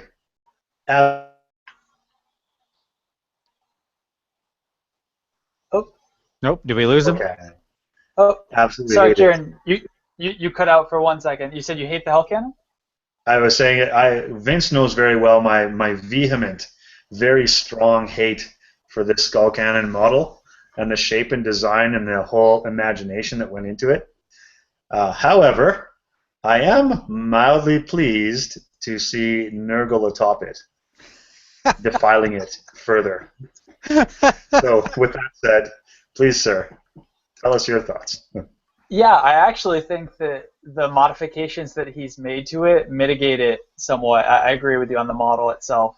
Nothing to do with what you've done with it and over plumbing. But, well, for a moment, let's admire, or in Vince's case, retreat from how this composition works on this model. I really like the way that you've moved across the different disgusting hues, from greens to browns to tans to gory reds. You've almost used like a camouflage painting method to move across those colors in this model. I think it looks pretty cool. I'm also admiring. I have an admiration for your attention to detail in the certain portions of this model. I think that you're telling a cool, disgusting story here. Blood splatters on the wheels, indicating that the machine has eaten something recently, which it does. Blood splatters on the grass to the left on the corner of the base there, you can see. Yep, and that Nurgling in the back, which is my favorite Nurgling from the Plague Bearer kit. I think you can see it on one of the images quite well. There you go. Actually, even one more image further, I think. Oh, no, maybe that is. Yeah, there it is. He's doing his disgusting handstand. I love it. What to tell you, though, to try to push you further, I've got two things. One, I get that you're going for a very tarnished and rusted and dingy metal, but I still think that the sharp edges of that metal should be highlighted up a little bit more so that they pop. because it's easy when you're going for something dirty to just get it a little too dingy to the point where it becomes a little unrealistic. I think light shining on that metal would make the edges pop still. And the second thing, and we can see it on this image here, is the blasphemy that you've left corn symbols on this model, on the back of the chassis, on this side and the other. Now, there's a quick remedy, and you've already returned to this model, so I think there's no reason not to add this on at this point, because you're clearly interested in improving it.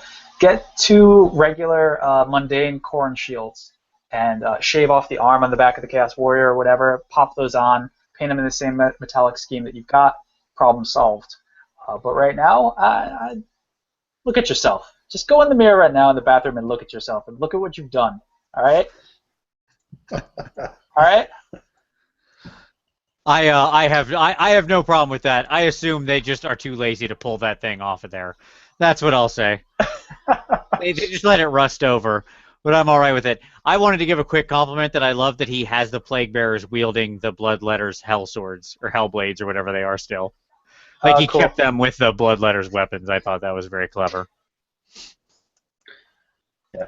There's a couple of cool things that I want to add to this, and that is that right up on the front, he's added extra maws on either side. Because those are added on, right? Yeah, I think so. Those little toothy circles. This? Yeah. Yeah. No, it's stock. Comes on Oh, it. it is. Okay. Yep. Wow, it's more Nurgle appropriate. Yeah. There you go. Yep, it comes stock. Comes with it. So the barrel of the gun, then, is that also stock? Yep. How it has all those toothy bits in there? Yep. That's why like the machine eats stuff. But I didn't know it had those side mouths. I'd never seen those picked out on a painted model that I've seen. All of that is for real. What I can tell is, and by the way, Jeff, he did so. Oops. So this thing that the Plague Bearers are standing on is normally a big corn symbol as well. So he did cover that over with, I'm guessing, green stuff, and then mucked it up. So to give it a gross, nasty palanquin, as apropos for Nurgle. So full kudos on that regard. He also added this extra, like, there are little bits he covered over here. So for example, the top of this is basically a big, like the top of the shell, what he has painted like a shell, is normally like this cross-hatching pattern that's reminiscent of corn as well, which he's green stuffed over to be solid, and then added these sort of boils and pustule nobule things here, whatever. So he has done some definite conversion work here to get rid of some of those elements that were more corny. I just think in the armor plates he just said, oh, well, there you go. The solution for this, by the way, really would just be not attach this plate. This plate is optional. If you take this off, the model's finished. Like, that is to say, in the instructions for the Skull Cannon, it specifically says this is an optional piece. You can just show the pistons. Interesting. So you could, if he didn't want the corn symbol there, he could just not attach Those it. are so ugly, all that piston stuff. Like, something's got to cover them. I have pistons, just exposed pistons on all mine, because I love the look of the big machine. But hey, there we go. Yeah, A+. Yeah. I want you to know, Kieran, that as I did all 3 of these that I did, I thought of you, and your hate kept me strong. Okay. Good. So may it motivate you, like absolutely. The dark side. All right. So I will take I'll take my succubi here that I did, and then Kieran will give you Mickey's niece's submissions, and then Jeff, you can take Scrage Grimclaw's Skitari. I'm gonna try to pronounce Skitari. Yeah, I'm gonna say Skitari. So just so we can pronounce every single 40K thing wrong. Welcome to 40K mispronounced review. All right, here we go. Okay, so the succubi. These are from Mantic. These are from the new Lower Abyssals. I've been waiting a long time of these. If you watched my recent My Armies on Parade, you saw these. These are my bloodletter stand-ins for my all-female Demons of Khorne army. So I was happy to finally get my hands on these. These are much better sculpts than what Mantic has previously delivered, I will say that much. These are actually, I would rate them as average, which is good. That means they're usable at least, which I don't think many of the older Mantic kits are. These were a lot of fun to do, though this is the first time in a long time I've painted 20 of something. I don't favor it anymore. I like just a factory line painting. It's hard to do now, isn't it? Yeah, it's just Age of Sigmar has spoiled me in doing units of 5 or whatever. Um, Uh-huh. but I like the color transition to the yellow. I tried a slight variation on the cracked lava technique that old Duncan Jones had showed us during the Advent calendar, and I'm not completely happy with it. It needs a little more work, but it's not terrible.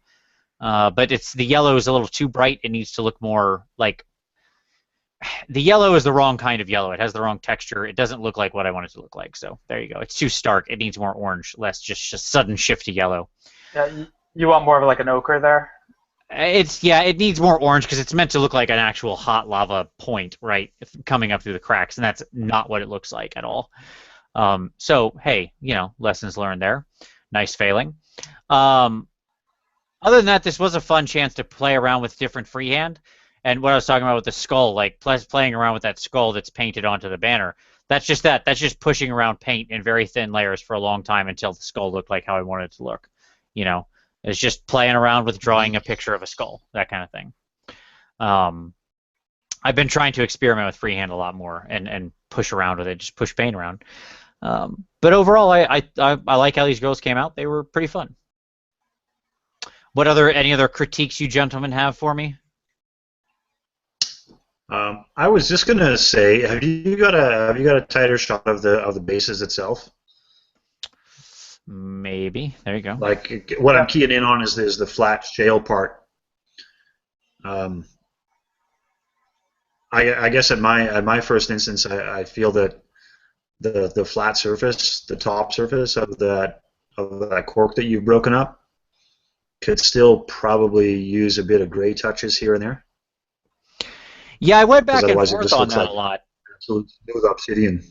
Yeah, and that's what it's meant to be, right? I thought of like smooth volcanic obsidian coming out of the lava, Mm-hmm. but I'll be honest, that's a challenge. I don't think a nut I haven't cracked yet, of how to do something that really looks just like true obsidian and not black, more like volcanic glass or something like that, right? Because volcanic rock is really very black, and obsidian is just really pure black. It's one of the few things in nature that truly is. But I agree with you. I think probably in the end they could use something. Well, in that case, if that's what you're going for, is that sort of polished obsidian glass, then maybe it needs a lovely gloss varnish on there. What do you think, Jeff? Delicious. You're probably not wrong. Yeah, you're probably not wrong. Also, smoothing the texture if it was going to be obsidian, like get rid of the cork texture and smooth that out, right? So it's actually solid, and then gloss it so it looks more like rock. That'd probably all be good. Yeah. Yep. I have one more comment to add that Kieran didn't note yet, and you can see this on image number 5 in the diorama that you did. I mean, truly realistic. Yes, absolutely. Amazing. I'm pretty proud of this paint job, yes. This is the new thing that has kept me from submitting as many things as I wanted to get done this month, as I have a new little puppy in the house that, as you can see, loves chewing on Warhammer sprues. That's 100. She finds them anywhere in the room and grabs them and runs with them. But think how much you're going to save on clippers. So tasty. Yeah, absolutely. Fortunately, that's the sprue from a Chaos Chariot that contained the other thing that's not the horses. That's name eludes me. Oh yeah, that beast guy. Yeah. Gore, whatever thing. Gore beast. Sure. Yeah. Which who needs those? Those are junk. So there you go. I was like, she got a hold of it, and I was like, it's fine. You can have it. I'm not using it. All right. Couldn't have been a skull cannon. Oh no, those pieces are all protected in a time lock safe. So just in case. All right, Kieran. For Mickey Jenver's niece that she's teaching to paint. And so this is, let's see if she says, niece how to paint model. Yeah, this is an important thing that she says here. Yes. Okay. She says in here, I'm teaching my niece basic painting techniques, and then goes on to say how she's going to also do some blood effects and snow bases. And my first reaction to that is, basic techniques? I don't think I learned blood effects and snow bases until I was at this for a decade.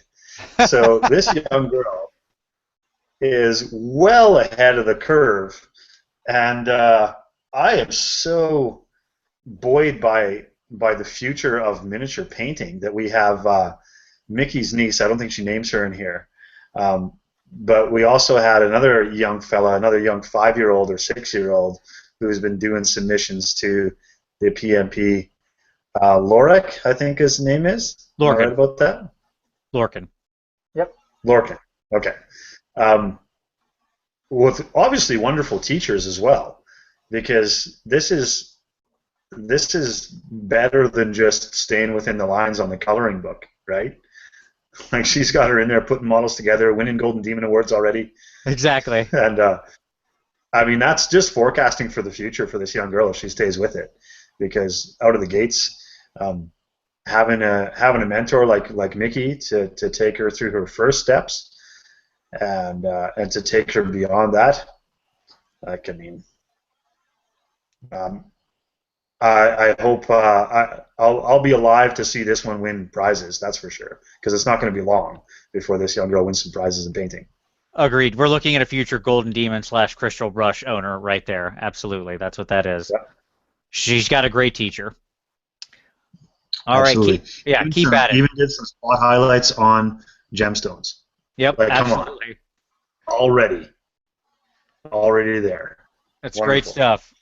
Keep at it. That's what I would say. Starting that young, I'm so envious to live in a world with such great teachers and so many resources available and learning how to paint. Yeah, absolutely. All right.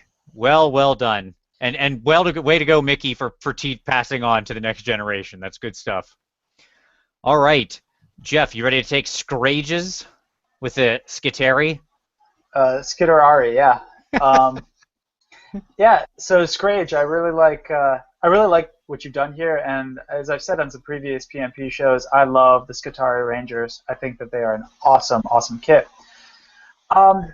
Here you've gone for a fairly traditional, it's a new kit, but fairly commonplace paint scheme, and you said that you were influenced by Duncan Rhodes' techniques that he gives on the Warhammer TV video.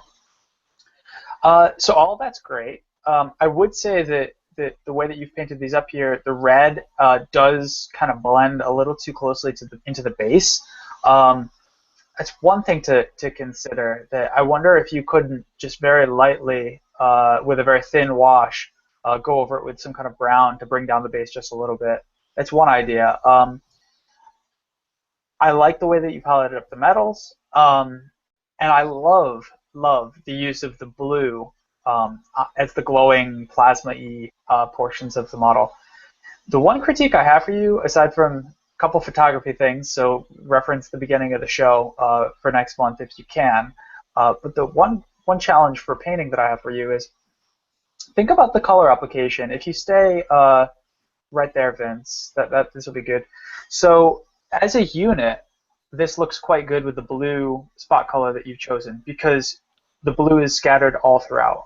But on any individual model, with the exception of the champion and that hero character, the HQ character that you have in here, I'd like to see you use the blue in a couple of more areas on the model to tie in that spot color a little bit more. So it's not just moving the eye toward that one bright blue portion. So a couple ways to do that. You could find little cables and things to paint it on. For example, on the champion, you could see some wires, right? Champion, I'm sorry, like a sergeant in 40K. You could paint it on those wire cables, or you could do a very small symbol on the corner of the cloaks. Some Adeptus Mechanicus symbol in that blue. I think that would be a cool way to do it too. Just something that strikes me as I view these. Overall, I think they're solid, and I think you've done a very good job, but that's the one thing I might challenge you with moving forward.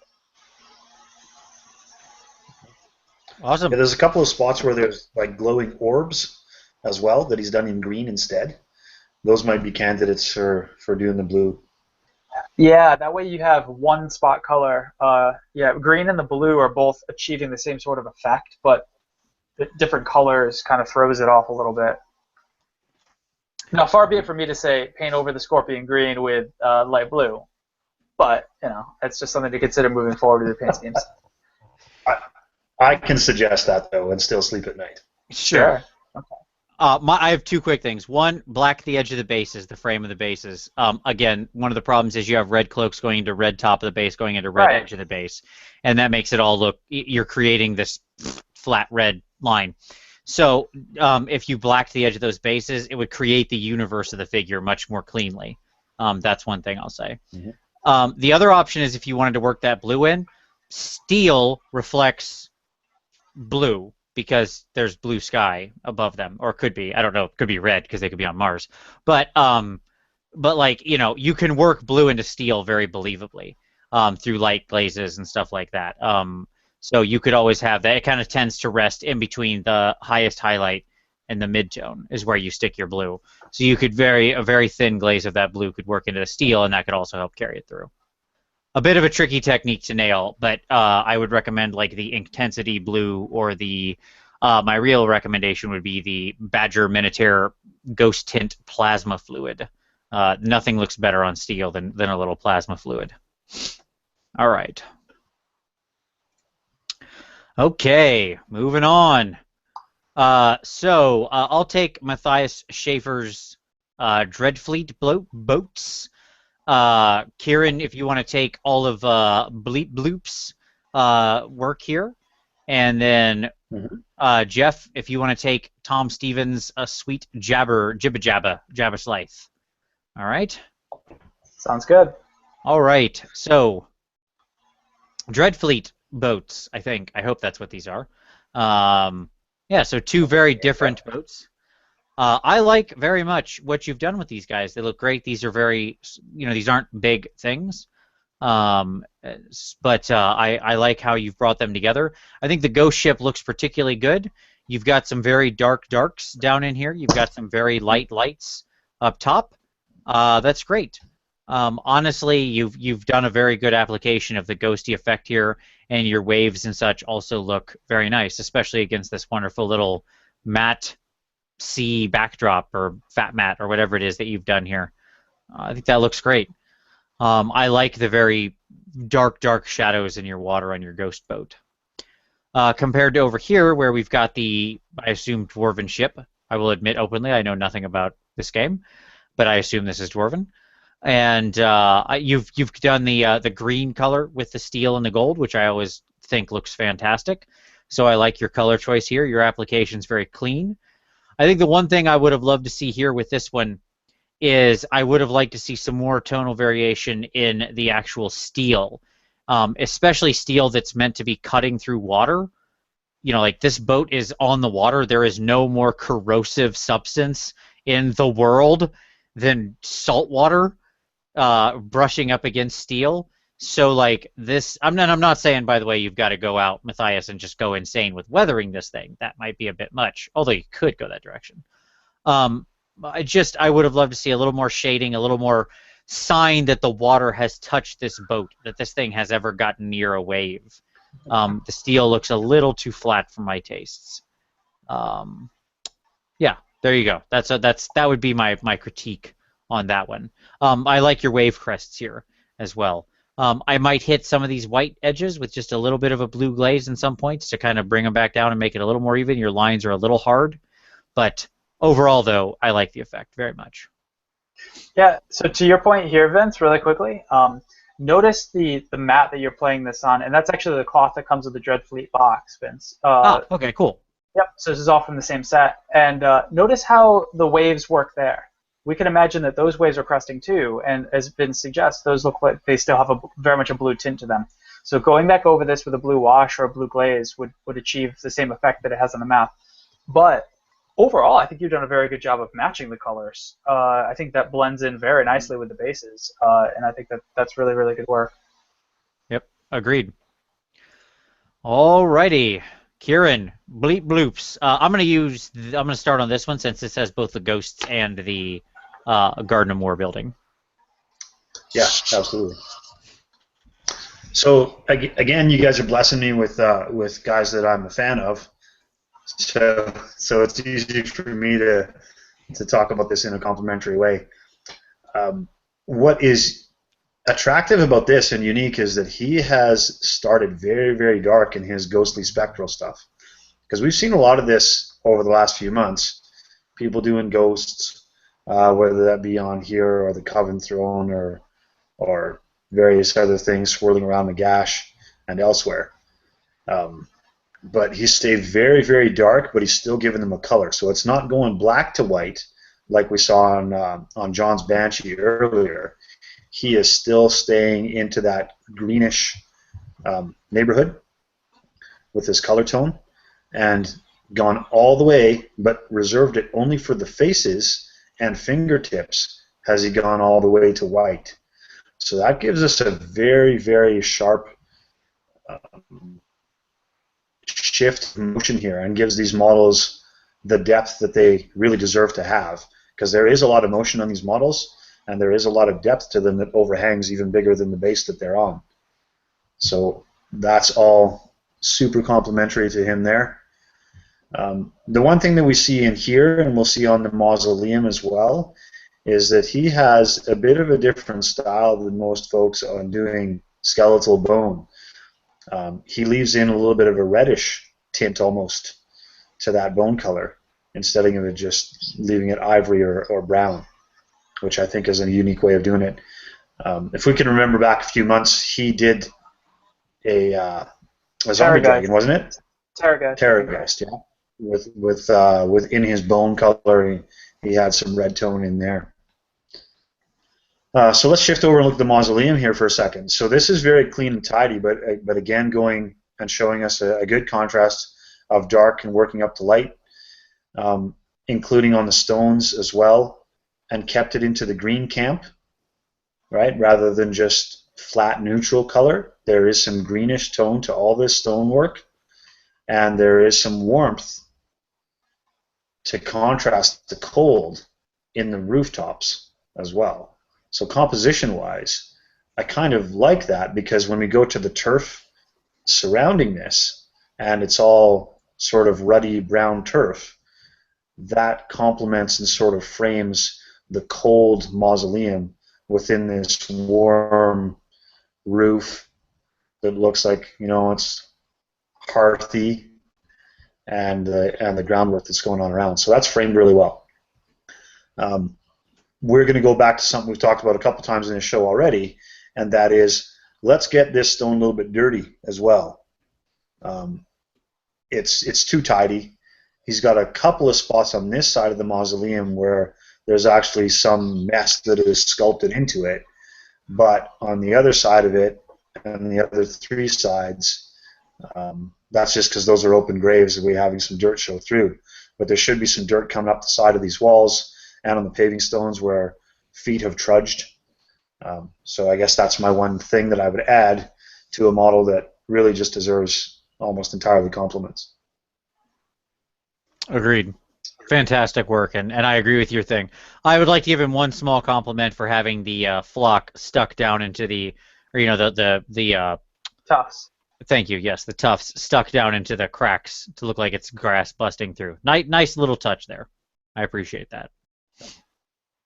But I agree with you. I'd like to see the stone have some dirtier elements. Some of that ruddy red kind of brought in down here a little bit around the edge. Yep. All in all, though, bleep bloop. Of course, amazing work. All right, the jibba jabba scythe. Yeah, so Tom, first of all, we could go back and forth on the Chimera versus the Jabber Scythe argument, which models are better. But anyhow, I really appreciate this model as a composition. I really like the way that you move across red, orange, yellow, and then you have quite a substantial portion of the model in this black and gray. I think that all works really, really well together. You've moved us across a lot of different hues of color, but without making the model look too busy, in my opinion. And so I think that's all excellent. Yeah, I just really like the way that you've done the flesh in the center of the model. I think it really jumps out from across the table or from a few feet away. Some of these photographs are. The thing I'd say to challenge you moving forward is I'd like to see a little bit more highlighting on the black. The wings in particular, and it's a little bit difficult to see this in the photograph that you've provided us here, the set of photographs.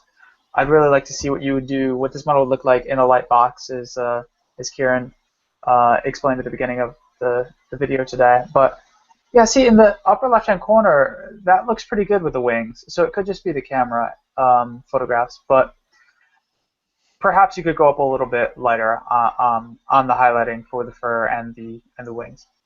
The second thing I'd say is I'd like to challenge you a little bit more on the bone. Vince, this is especially visible in the next image, the second. So like the teeth that you have here, I think the bones, like the horns, look cool, but I think that the teeth look a little bit too samey.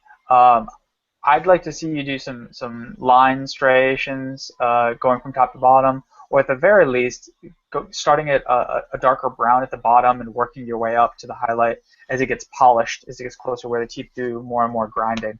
But here, the teeth are very much the same color from top to bottom, and I think that could be improved. But those are two things to challenge you to move forward. As I say, I think this is a really cool model, and I like what you've done with it overall. Agreed. All right, moving on. Okay, so we were coming up to a little repeat. So as we mentioned in previous months, when we have, like, by repeat, I just mean like Archaeos had submitted some Bretonians previously. So much of what we said before will also apply there, so we're not going to deep dive on that in the idea of time and giving everyone a fair shake. So let's do it this way. If you want to take, or I'll take Mr. Lee Mechshop's work here, and then Kieran, if you want to take Ryan Easterling's Blue Orcs, and then Jeff, you can take the Angry Redbeard's Assassin. I don't remember which one that is, but it's one of the assassins. Sure, and he's also got an orc model that's right next to it, so I'll hop on that too. There we go. Sounds great. Okay, so Mr. Lee Mechshop says this was his free miniature he got at Salute, and this was to match the Battle of Agincourt, so from Salute 2015. So a nice, simple little miniature that he's done a lot of work on. He's got the axe buried in a little post there. He's got the guy standing in some mud. I like the nice little use of water effect for a very simple base. He's done a lot of different stuff there, different size rocks and grit. We've got some liquid texture, the post sticking out of it. Got some nice little shrubberies, the arrows on the back. All of that looks very nice. All in all, I believe this guy is flipping us off, I think is what's going on. He's given the sort of two-fingered salute there, I believe. And so this is probably like old-timey English for, what we would currently use a middle finger for, I suspect. And I like that. You want me to give you the background on that? Is it something to do with up your nose? I don't know, but I'm all right with it. Sure. What's the background? Hit us. Story time. Okay, that was originated in Agincourt, where the dominant weapon of the time was the longbow, and the British developed that like the French couldn't match it. So their range was effectively double what the French could do, and that's why the British won at Agincourt, is because they just killed them from distance. And used to try to do during that whole war was capture any Englishman and lop off their two drawing fingers from their bows. So this salute here is to show you, damn French, I still got my two fingers, so I can kill you from a distance. Nice. Oh my goodness, I like that background. That was awesome. Very cool. But yeah, I like what you did here. Obviously, with the historical model, you're aiming at a little bit different sort of style, more realism. I would like to see the red be a little cleaner in the highlight, in the application of its highlights.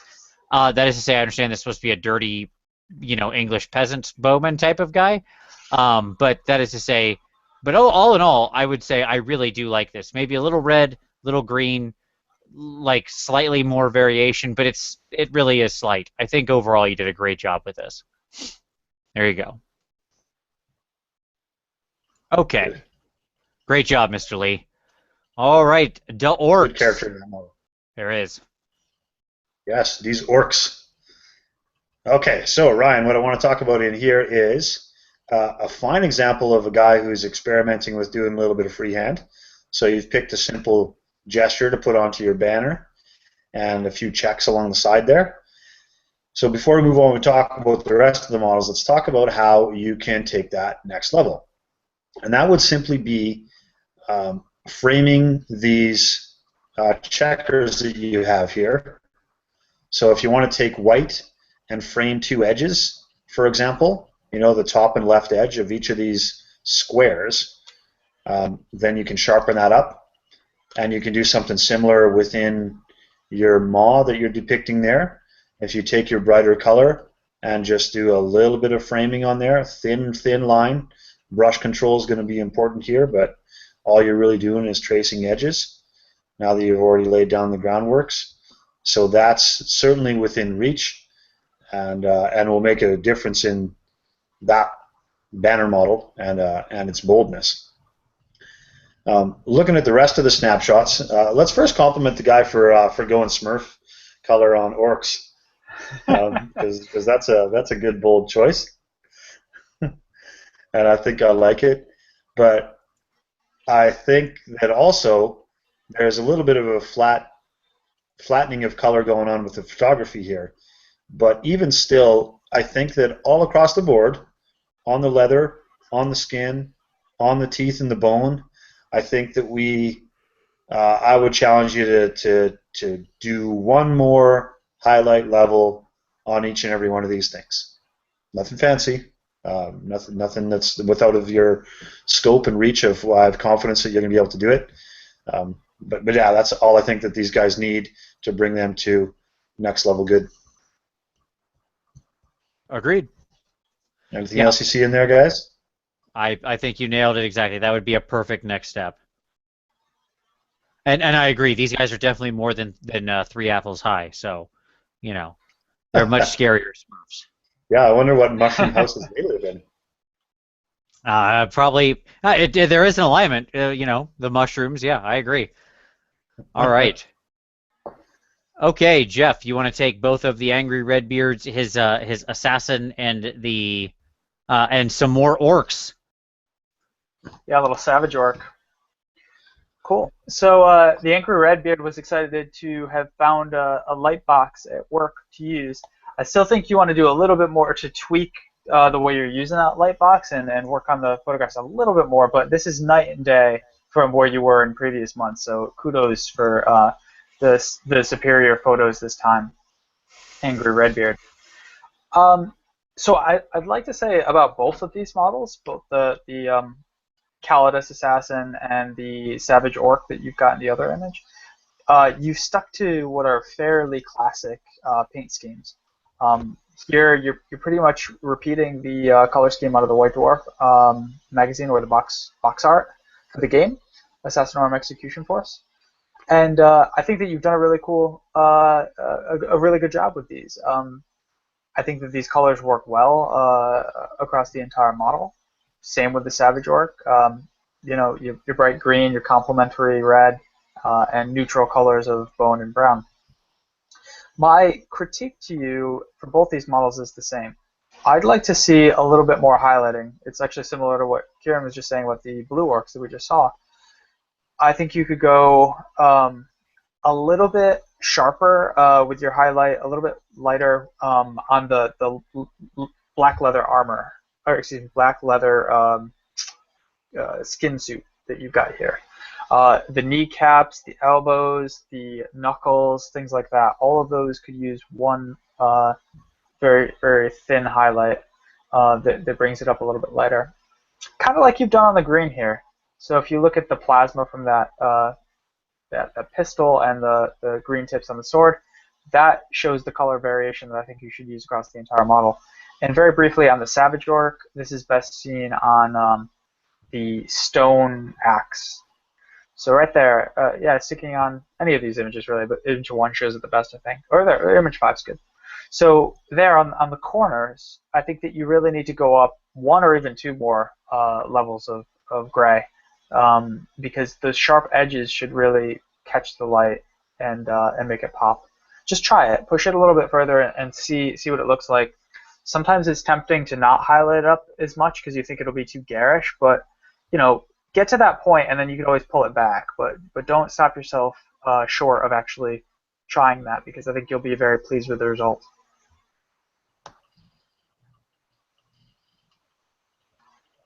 Mm-hmm. Cool. Nothing else to add for me. It's good.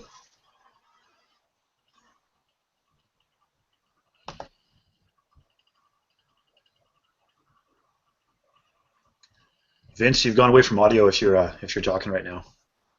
Sorry. Yes. Okay. Great. All right. So can you hear me okay now? Yep. Sorry, I had muted myself to blow my nose and forgotten. Okay. So I'll do my messenger of courage and these tragic wastes of miniatures here, and then why don't we have Jeff, if you want to take G ambulance of service plague priest, and Kieran, you can take the big ship. The hero hammer. More boats. Yep. All right. So we'll start off with this. Okay, so this is obviously something I'm doing for a competition. You can tell from the base or whatever. This was an attempt to paint something in darkness. This fig is darker in reality. But your camera does not like to take dark pictures, right? Like even turning the white balance way down. Cameras want to take pictures with light. The aperture is meant to draw in light. In reality, this is actually a darker figure than what is shown here, because the idea is that she is in this completely dark cave with only her sword being the light source. Like that is meant to be the only light source in this cave, and so as a result, everything reflects from that. So it was an interesting attempt to paint extreme contrast, because the sword is very bright, this side of her is very bright, this area here is bright, the rest of the model is really quite dark and black. And then obviously we added the freehand back here of the background to show the cave that she had sort of just walked through, all cut in this sort of deep shadow. Yeah, so it was a very interesting thing. You can see how dim this side of her is, right, that isn't in the light. And I assure you, in reality, it's even darker. I really like this. Yeah, it seems a tough challenge. And you've done a couple of adventures like this in light study over this last year, from doing Chrome as a study of light to object source lighting, and I guess this is a variation of the same, right? So you're trying to cast that. One thing that I saw a couple other fellows do when they were doing this kind of extreme light source thing is they painted shadows onto the floor as well. And I wonder if that might sell this a little bit further, or if that would make a difference, do you think? Huh. I've never even thought of that, but that's interesting. Yes, because she would be casting a long shadow going this direction, right? Like off of her feet. Yeah. Huh. Interesting. I never would have even thought about it. Yeah, that's a good idea. I love that idea. Yeah, I think that would, because here it's clear the light source is the upper left-hand corner, but we're not used to viewing a model with a light source coming from a certain direction, or at least I'm not, I should say. So it's messing with me a little bit. I think that shadow idea is great, Kieran. I think that would sell it a little bit further, like he suggests. What else to say? I don't know, Vince. I like the color composition that you chose, and I think this is really cool. And you're using a blending technique, which is different from the way I approach models, which is really cool to see the different techniques that you use here. But one thing that's striking me, though, if I'm thinking of something that I would critique, the flesh seems a little off to me, and I don't know. I guess it's because you want it to be darker, so it's looking a little bit. It's not looking bright and glowing in the way that flesh might in the direct light. But can you walk us through the thought process with your selection of a color for the skin? Sure. So it's extremely pale. Think of how someone looks. Think of how someone looks in moonlight, right? They look sick, right? If you see someone in only moonlight, they look sick, right?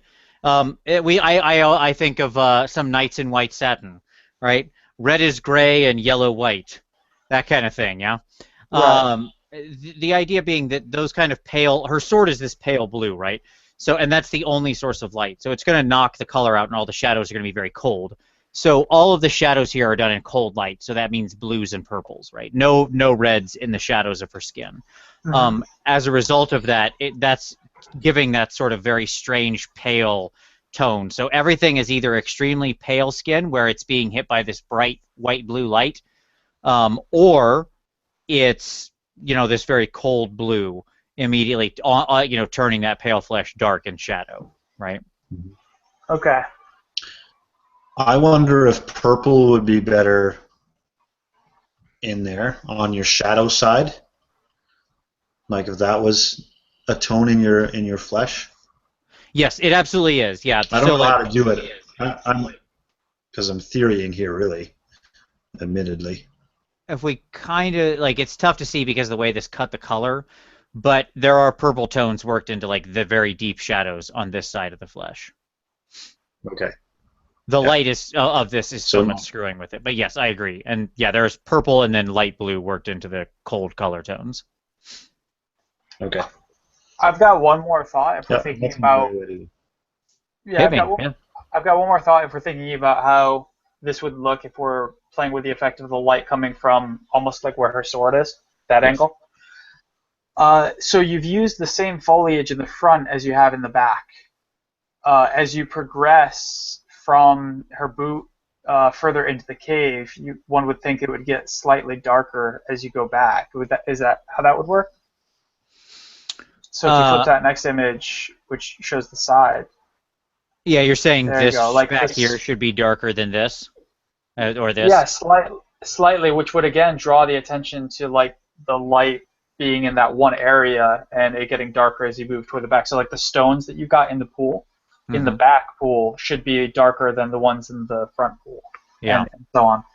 That's like way third, fourth, fifth level stuff to care about. But if you're thinking about it, that might be useful. No, it's all good stuff. Absolutely.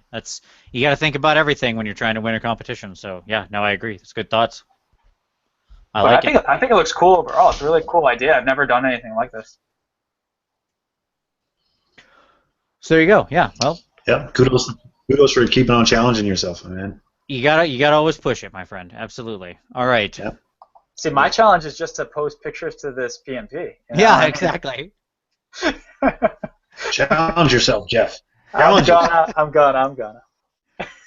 Okay, so now let's talk about these train wrecks. All right, so I hate these models. I hate them. I would like to just forget I ever painted them and we could move on with our lives. So these are Wrath of Kings. These are Shale, somebody. I don't know. Doesn't matter. I don't like them. I don't like the Wrath of Kings minis. They're out of this resin. It's bad resin. They're bad sculpts. It took me forever. So many scrapings and scrapings and scrapings of paint. And that being said, I tried to use a new paint to do some of the darker red shadows, and it did not work well because it was meant to be, it had like a texture to it. So that kind of messed everything up. So in the models already being very rough, and then me making it rougher by adding a textured paint did not help my situation any. So yeah, there you go. Yeah, I have no more to say. I gave you a comment on this. I gave you a comment on this because I have some minor experience with these Wrath of Kings things that I bought from a Kickstarter, which actually I'm happy to say that I have sold along to a guy in your neck of the woods, Jeff, just last week. Did you really? Oh, cool. Yeah. Yeah. So if you see Eric Beeson with him, then maybe you can play a game of Wrath of Kings with him. Sure. Anyway, yeah. But my comment about this is the material that they've used as a resin plastic combo is it's poor. I know that I've heard you guys talk about Reaper Bones before unfavorably, but I haven't had any experience with those. But I imagine that's the same struggles.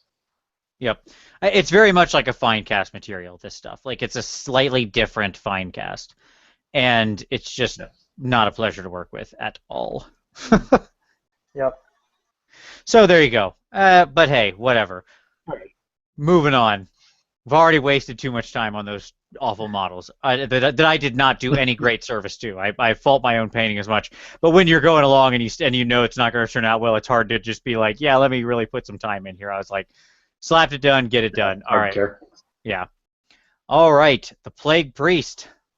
Jeff.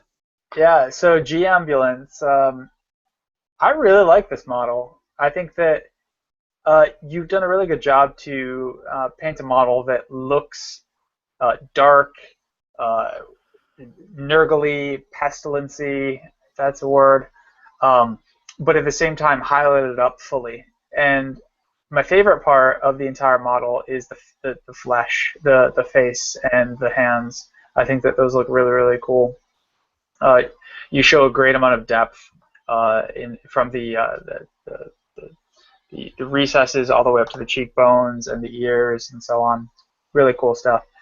One critique I've got for you, and again, we'd like to see more photographs and slightly better photographs moving forward, but one critique I have for you is that on the hand that's holding the spear, or the spear shaft, the hand, and the skull, I think those three colors, and really the shaft itself, are all too samey to my eye.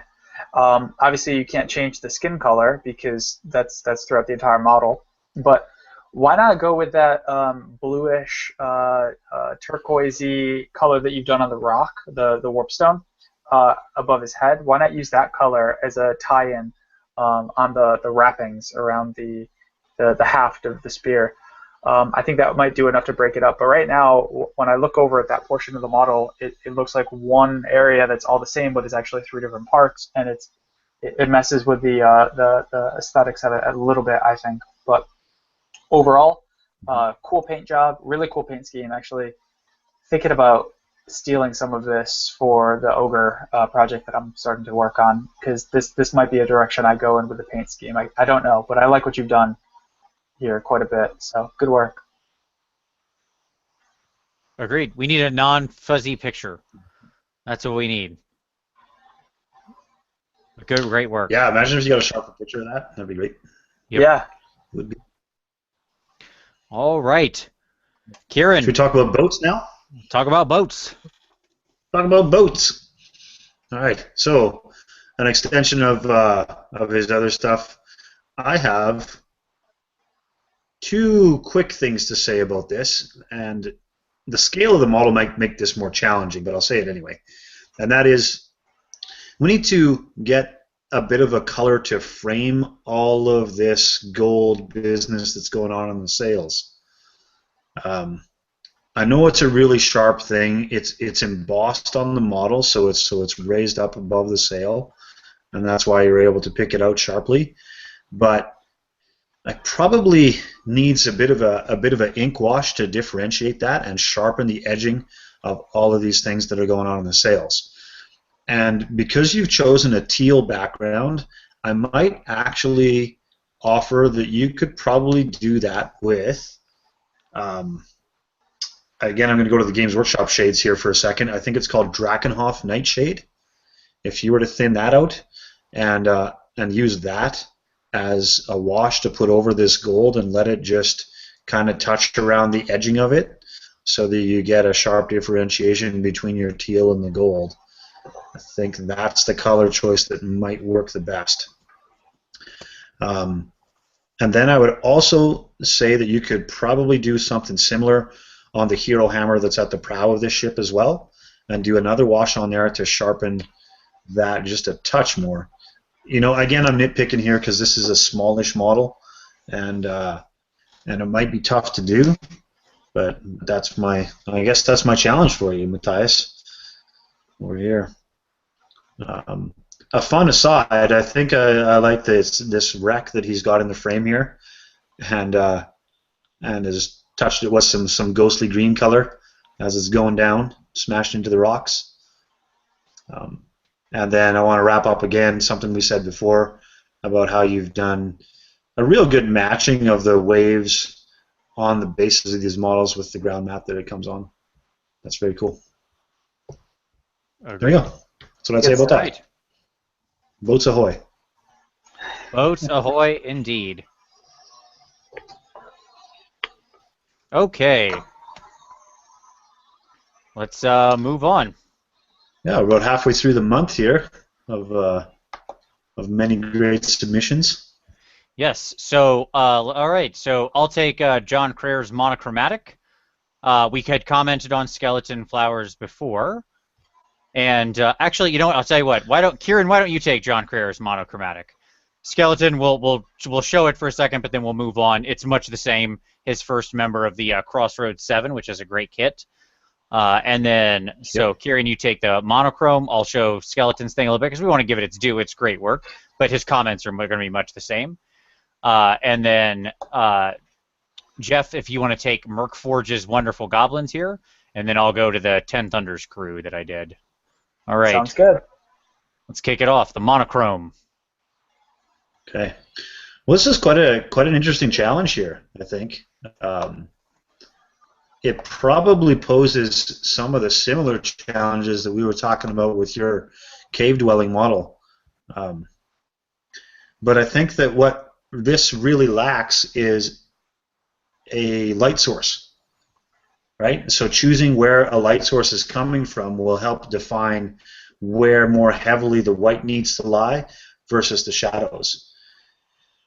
Because at first examination, it's tough to tell where stuff ends and other stuff begins, especially on the groundworks of this stuff. Because my first impression is that what's laying around on the ground here is body parts, right? Seems to be arms, legs, a few faces in there, and that kind of thing. If we were to choose, for example, John, if we were to choose that the light source was predominantly coming from, let's say, the left side of this picture, then that would mean that we could define the edging of all of these different elements on the groundwork by putting a darker side on the right side of the image, or the right side of each different element. Therefore, you wouldn't highlight it. You would still highlight it a little bit from black, but we wouldn't highlight all the way to white on all four sides of each model element.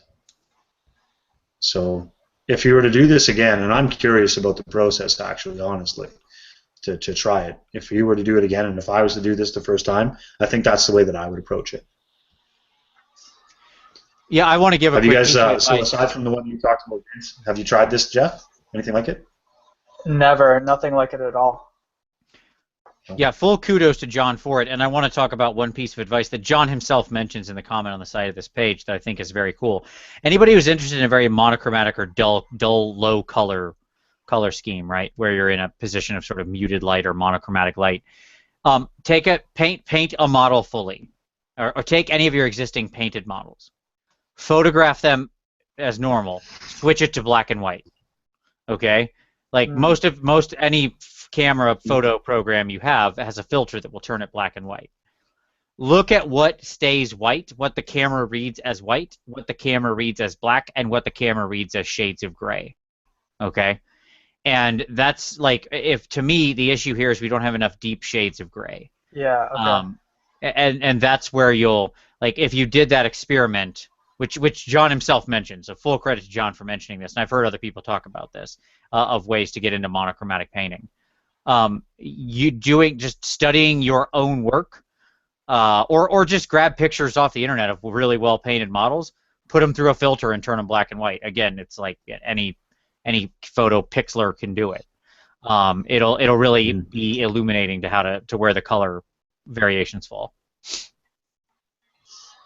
Yeah, I think that's really good advice and a good point of reference, as we can all use all kinds of points of reference that are available to us when painting models, and that's a good encouragement.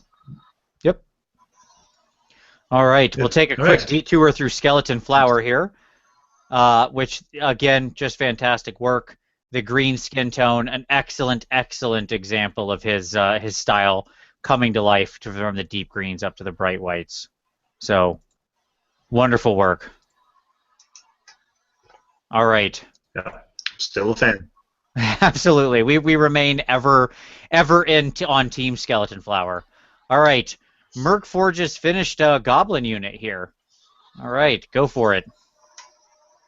Yeah, so I'm glad to see that you're starting a destruction force, as you say in your introductory comment. I'm also doing that, so pretty cool.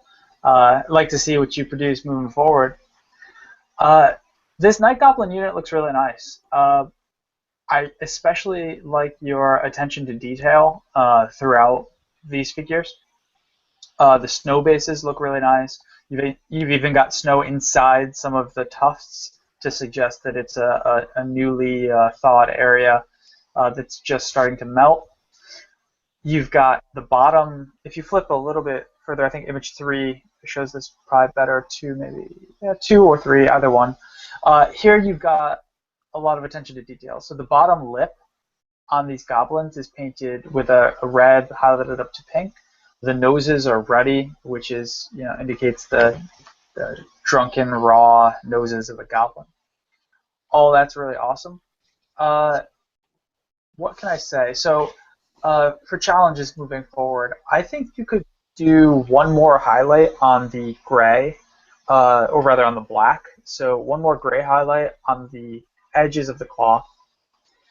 I also think that you might consider doing a little bit more transition between the green flesh and the red noses.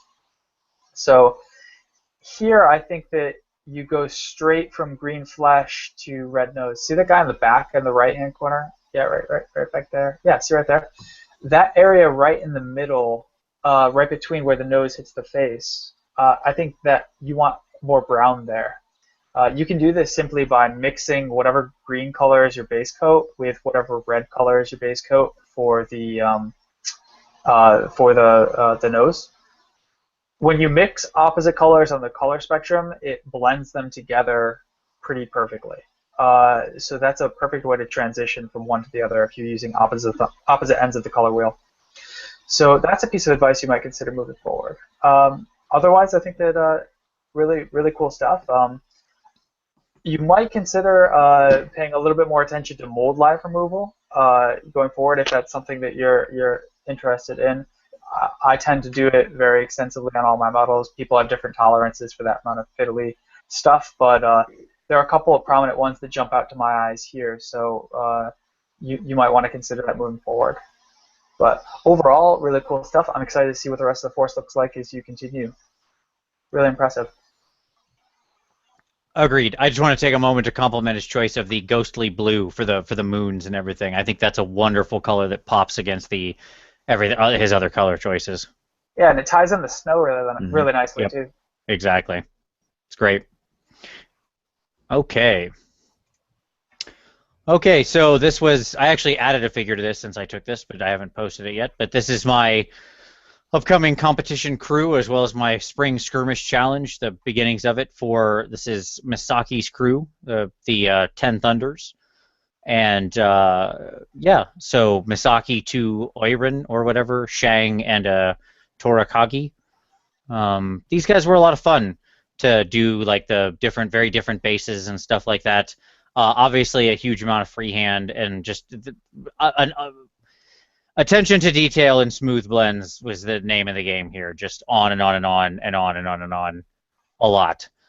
Doing the weathering on that. You know the name of this thing. What is the name of this thing? It's called verdigris. No. I know. Yes, thank you. I know what verdigris is. Goodness sakes almighty. This lion has a name. No, I don't know that. You're talking to the other guy. Yeah, it's called a Kamainu. There you go. Yes, that thing. I found it in an Infinity terrain pack and loved it, so I snatched that right up because I thought it fit perfectly for her to be jumping off of. Because I hate her little energy swoosh and feel like it just destroys the whole model, so I jettisoned that right away. Yeah, all in all, I'm very pleased with how this crew came out. You can see the flower design work. Yeah. Really nice. Yeah, like a few next level things that I like what you did on here were the stockings. Yes. I did something very, very similar on the Orion for the ones that had exposed stockings, those two same models. Mm-hmm. But I tried to fishnet them a little bit as well. So I did this sort of cross hatching on a few spaces to make it look like fishnetting. which on one of them worked out really good, and on the other one, I just kind of mucked it up, but left it. So, it's a challenge. I think the one comment that I had for you actually earlier in the month about these was you had one Orion in particular that you decided to go pink sashing on. Mm-hmm. This one. That one. Yeah, which was just, I thought, too bright. I think the choice that you had on the purple of the other one was exactly right.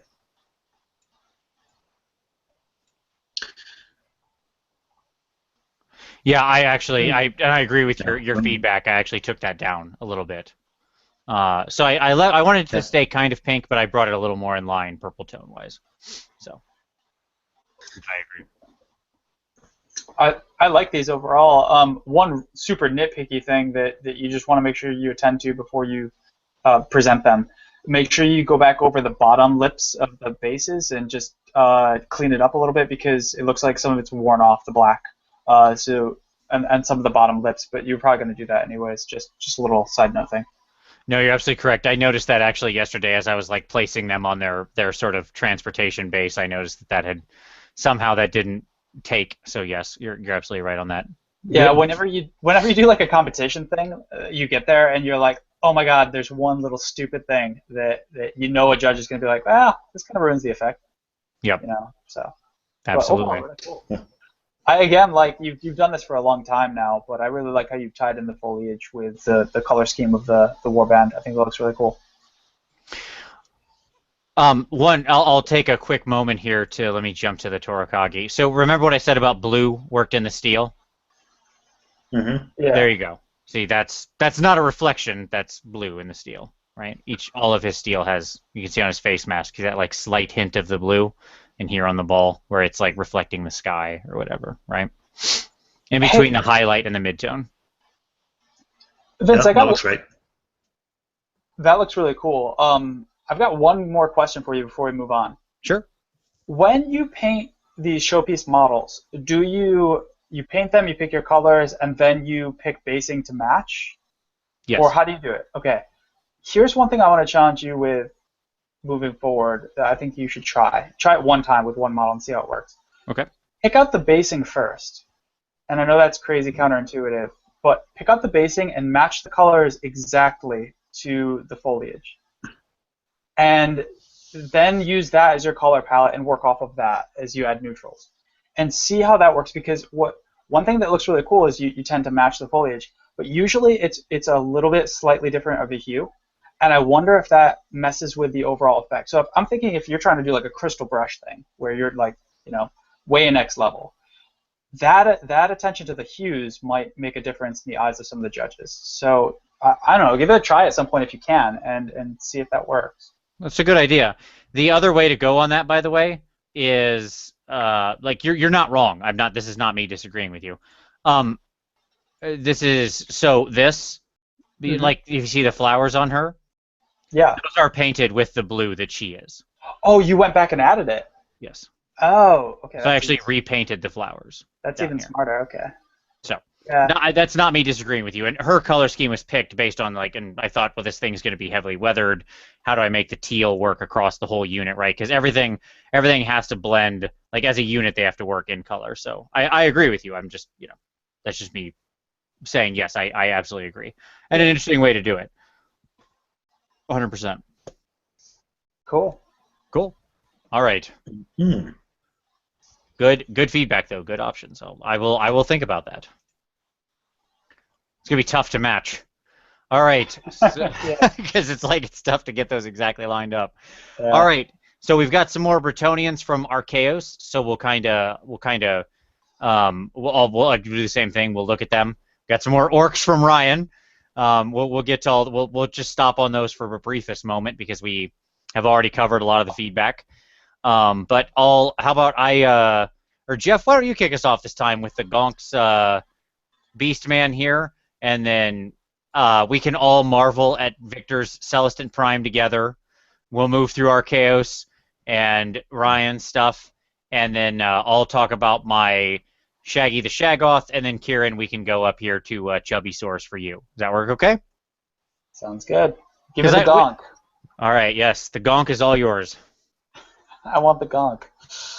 Uh, well, Mr. Gonk. Go get the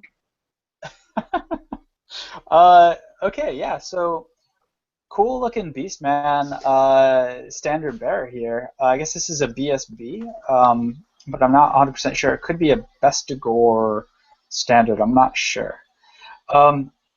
It's a little bit hard to see with the photo here against this very colorful background. So it's kind of hard to pick out the exact colors that you've chosen. But overall, I think the paint scheme works.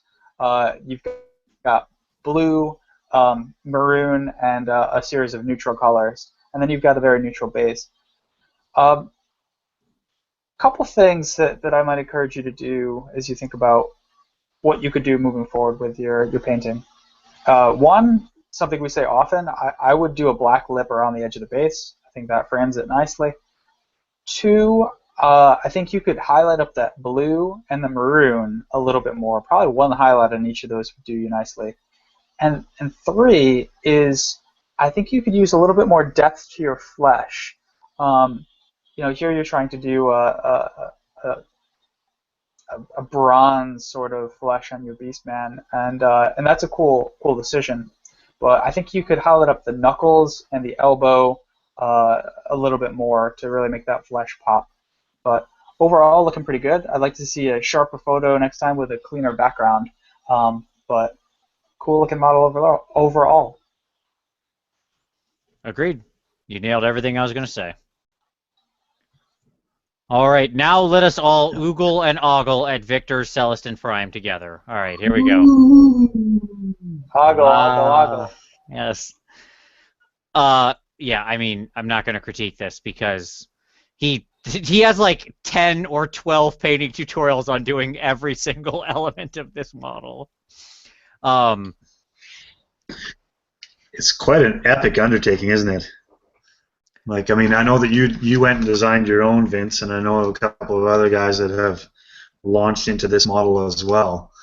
And it starts with assembly of this model, I think, is an epic undertaking with all this swirling galaxial bits underneath. But let's marvel at one thing that we haven't seen much of in Victor's prior technique, and that is his foray into depicting the galaxy and all the stars in the Milky Way that go on in here. So he's gone in and dotted all kinds of little star bits. We opened the show by talking about sort of, in some cases, sort of fuzzing out a bit of the background, and he's gone in and done that, especially on the inside of this cloak, right? So he's got some areas which aren't highlighted because they're the natural folds of the cloak. They're a brighter color because it's got a tighter cluster of stars in it as the background that are casting a backlit light. Right. So I think that's very cool, and deserves us bringing attention to it. I'm also a big fan of the staff that he's carrying in his left hand, and the way that he has done that, starting from a ball of nearly white light and then fading away, but still carrying on his spectral dots of starlight in there. Really cool. Very good. Yeah, excellent. What else you got, guys? What's your favorite bits on there?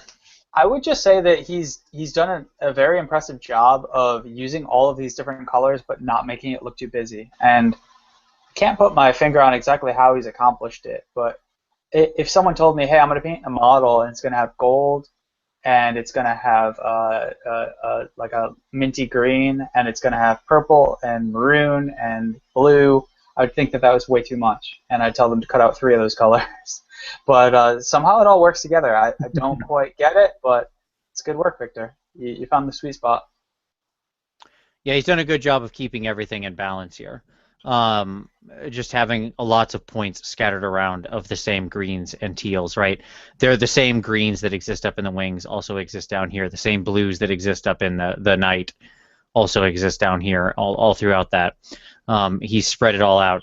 Honestly, I think my favorite bit is this cloak. I love the sort of maroon he's chosen for this. I think it's He has a wonderful transition here up to these lines. It has a satiny finish to it because of the color, the tonal variation he's achieved. So I absolutely love everything about it. Yeah, it looks Except like for the fact he's floating on space trash, but that's the modeler's fault. Victor did a great job with this model with what he was given.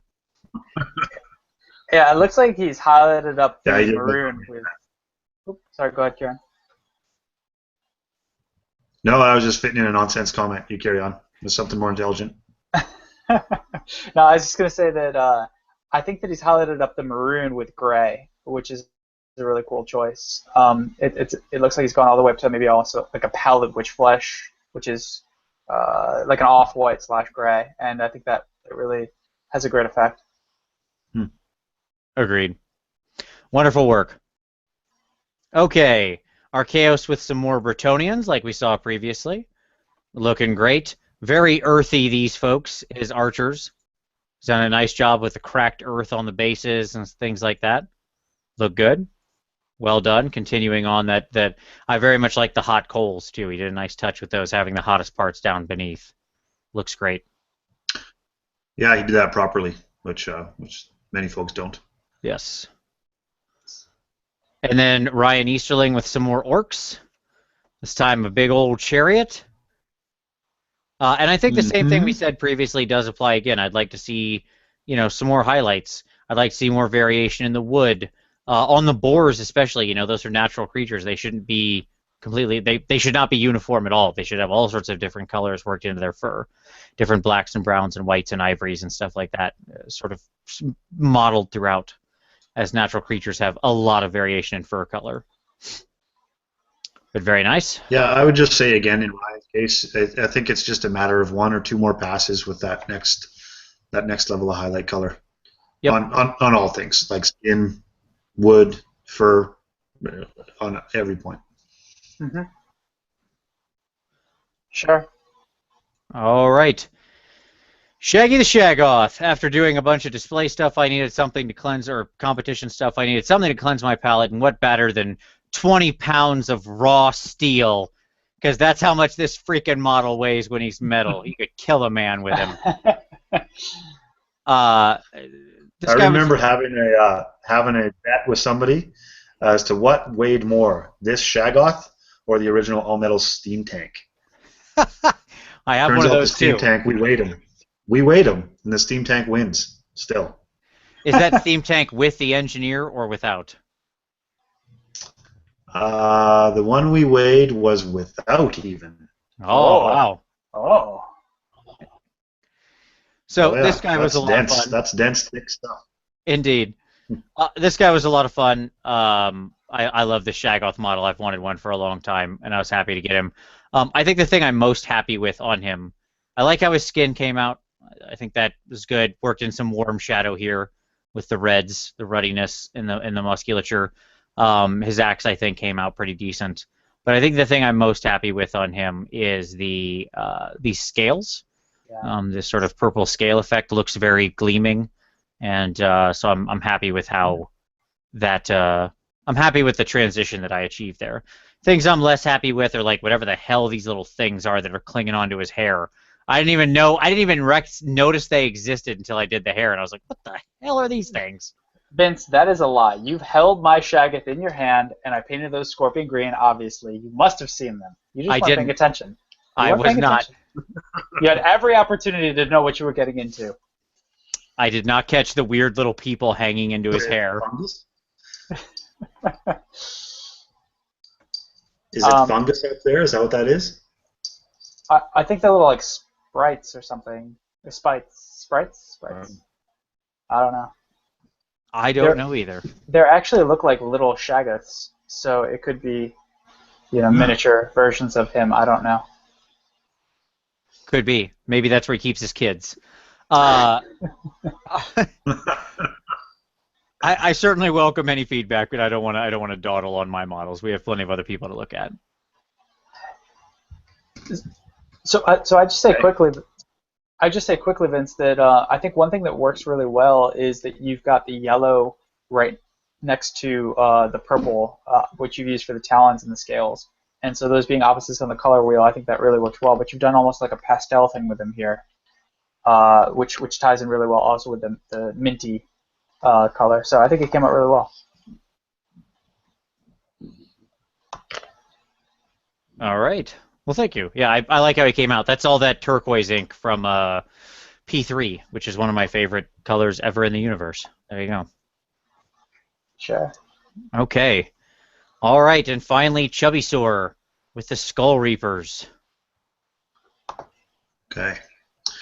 Yeah, let's launch into here. A couple of things that immediately are intriguing about this is the way that he has done the metal axes. So he's done his steel base coats as he normally would, but then he's gotten in there with a lot of red and almost brown. And you know how we've talked in the past about how blood doesn't stay bright red for very long? This guy understands that. This guy understands that blood is just, it's congealing, it's turning dark, it's turning into something brown. And I don't think that we've seen too many folks really hit it like that in the past. So that's something that I think is worthwhile taking away from all these models for anybody that's observing them. Now, the critique that I'm going to have for him is what appears to be a little bit of graininess in his paint on the skin tones. In all these snapshots, we can see, if you look close enough, that there is visible texture in there. So that's just a matter of being careful with the amount of moisture you put in your paint and making sure that it doesn't have any buildup or chunky, grainy bits in there, so that can go on more smoothly. It's also going to make it an easier surface for you to do some of the inks that you have to define musculature on the skin tone too, because I'm willing to bet that when you put down this base coat and then you put the ink over top and maybe didn't water that down as thickly either, that it actually just kind of in places that it shouldn't have held onto because of the texture in the paint that was grabbing onto that ink and not letting it flow into the deep recesses. So again, imagining what you went through here, you probably came back at it afterwards with the same paint that you put as a base coat to try to cover up those areas where the ink settled in where it shouldn't have, and thus compounded the fact that you now have a grainy texture and a more stark lack of transition between that and the musculature folds. That's my observational guess. You can tell me if I'm wrong, but I think that might be the troubles that you encountered here. I think you're dead on. Yep. I think your challenge, Chubby Sore, is thin up them paints. But let's all take a second again before we switch away from this to look at how he's done mucky old blood that is congealing on these weapons. I think that's good that you've thought of that realism in there. Agreed. I love the brown tone and the ruddy tone into the weapons. It's fantastic. Makes them look so much more living and visually interesting than just the raw steel. Yep. Yep. Okay. Good. Okay. Boy, oh boy, we've got some big ones here. So, let's see. Bleep Bloop, I'm remiss to skip it. Let's all look at his together, and then we'll divide up the next three, okay? So, sure. I actually saw Heel and Hammer retweeted these as the coolest thing he saw on the internet that day. So kudos to Bleep Bloop. These got shared around all over the place because they are very impressive. To take some of the worst models in the history of GW and make them look this cool is almost criminal negligence. Like, you are making it unfair when you make models that are this terrible look this good. Wonderful conversion pieces, again, working in the ruddy tones. Great highlighting on the shields to make them look more alive. Yeah, just absolutely fantastic top to bottom. Mm-hmm. Great stuff. What's curious to me is he's sort of gone with two different tone families on the bone. So we talked about how he uses red in his bone color, and he's kept with that on the horses. But yet, with the riders, he's stayed very dark and gone into black without any kind of red in there. Yes, I think that's and I because they're think, Black Knights. oh, is that right? Okay. I was just going to say that composition-wise, it helps you differentiate between the two entities that are really coming together there. So it's worthwhile on this. I thought it was a very clever take on Black Knights. Yes, I think that's legitimately why he did it. But Bleep Blue, please correct me if I'm wrong. Also, great work on the swords. I love his shading is so perfect. You want to see how to do, fantastic non-metallic metal style shading? Just go have a look at any weapon Bleep Bloop's ever touched. That's basically the way to go. Yep. Okay. All right, so moving on, we've got. Let me take Steve Renz, the Steve Renz, as he should always be known. Orion, and then Jeff, if you want to take Tom Stevens' Plague Ogres, and then Kieran, you're going to get our old buddy Ant's Springtime Archers under his new name Sure. HR. All right, so Steve with the Orion model, classic. This is the old school Orion. As he mentions, this is in the model himself let him down some because I'm pretty sure this is in Finecast. I agree. It's a bit. The model is it's not as good as it could be. There we go. That's the nice way to say it. That being said, he's done a great job. I just want to take a few moments to highlight out some things I do very much like. He's worked a lot when we talk about tonal variation in skin. He's got greens out here, and this is skin because obviously it's Orion, but he's also got a lot of darker colors out here, a good edge line around the eyes. So when previous times we've mentioned the black around the eyes, if you look, there is a hard black line around these eyes, right? Does not look like this guy's wearing mascara, okay? Because he's covered the right amount with it to then edge all but the very edge out, which frames the eye perfectly. The green looks wonderful, very bright. I very much like how that turned out. I think probably, Steve, the only thing I'm not as thrilled on is the steel. You've got such great work and variation all throughout this guy on the skin, on the wood, on the green, and then the steel just feels so flat. Even the gems are very poppy, but the steel itself just looks very just silver. And I would have loved to see probably some green tones worked into the middle there down to some very deep greens. Maybe just use the green spectrum to highlight and do the shading style on that spear. I think that could have been a really interesting touch to the rest of the model. Being the only metallic thing on him, it could have made it feel like it really was in line. As it is now, I feel like it kind of stands out because it's this big, bright white thing that has no variation to it compared to the rest of the model, which is highly varied.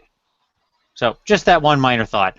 All in all, absolutely fantastic. And of course, A+ on the basing. Look at all that. Look at all that flock and rocks and vegetation, as would behoove the king of the woods. Yes, now that's a base right there. I love it. Okay. Any other thoughts, gentlemen? I'm sorry, I didn't mean to jump away from that too quick. No, that's fine. That's a fine model piece. I agree with his consternation about Orion as a composition of model. I have the ancient, old, original Bullwinkle of this guy. So yes, that was Moose a, and that was a Squirrel. struggle. The cloak is as much as you want to make it on both of those models, though, because there's a lot of foliage sculpted into there.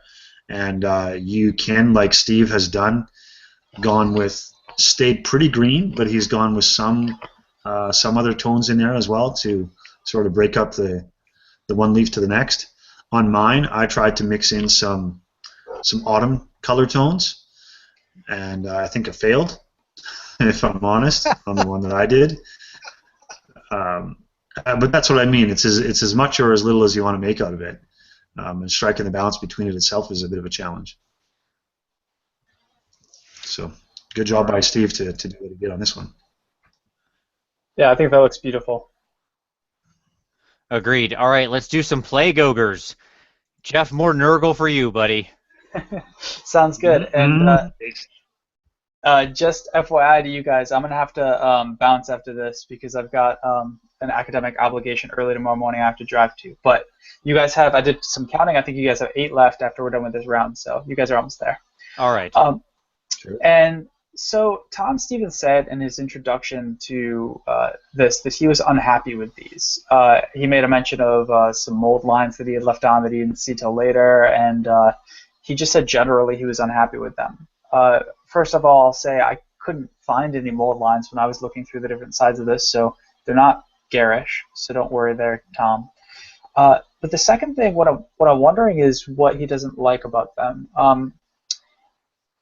If I were to guess at what it is, I'd say that it's that there's nothing on the model that pops potentially. It's that they're that they tend to be fairly drab across the entire model, in a way that your previous Skaven model did not have this problem. The previous Skaven model had some sharper highlights on the rat fur that I think might have popped off of it a little bit more. So maybe that's the thing you're thinking about. I don't know. I wouldn't recommend in particular doing anything to modify these, but I guess if you're thinking about paint schemes moving forward, maybe your eye wants something a little brighter in 1 or 2 areas.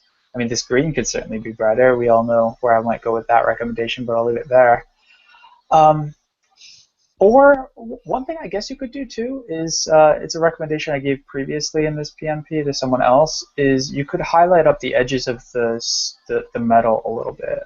Here it looks really rusty and tarnished, and if you want, you could find the areas where there would be hacking, like the tips, for example, on that sword, where the jagged edges are jutting out, because those would get cleaned as the swords are used. So the sword, unless it was sitting on the ground, wouldn't get that rusty, I don't think, in those areas. So that might be one thing you could do to make it pop a little bit. But overall, I actually really like these models. I think that you did a really great job painting up these Forge World trolls, or excuse me, ogres, bile ogres, and I think you made them look really disgustingly beautiful.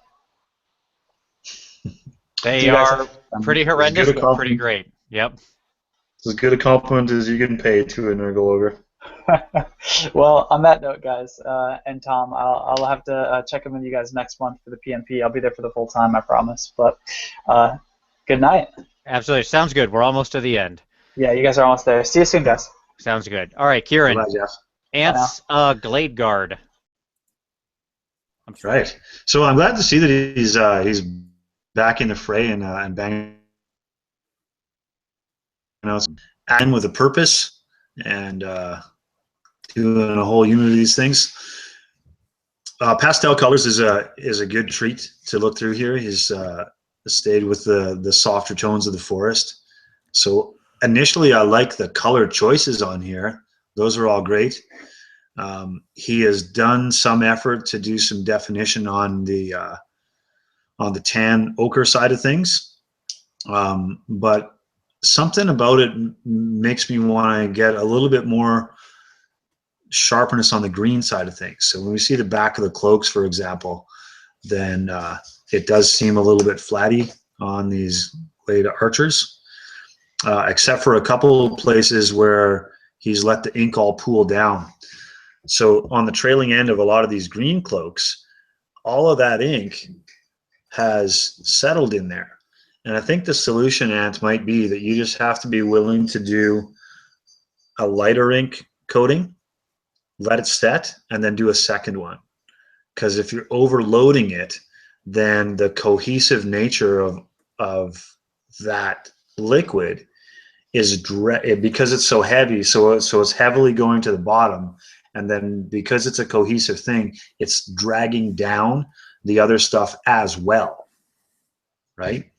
So it's not even letting, because you put it on heavy at the top, it's not even letting it settle in there because it's all dragging it down from the bottom. So a couple lighter passes, I think, is what's going to be necessary there. There's a couple of minor oddities things in here. I saw that you did some gemstones in a pale purple, and I don't know that really does anything but detract from it. I think I saw purple. Oh yeah, here we go. On the upper left there has some purple banding around his arms, but that's the only other place that appeared on any of these models. I guess maybe if that's the way you're differentiating your champion is maybe my guess. But if you're not doing that, I don't think that it adds to it. So let's go on to the Eternal Guards as well. So again, pastel bright colors going on throughout here. In general, I'm in favor of the color choices. We have the similar things that are happening here, and actually I see it on the yellow now that even that pooling of ink is happening on the yellow as well, where you put in that brown ink. The other things that I would add, I suppose, is to pick out a sigil and try that on the banner on this one. I'm sure you're capable of sketching out something that you could replicate on there.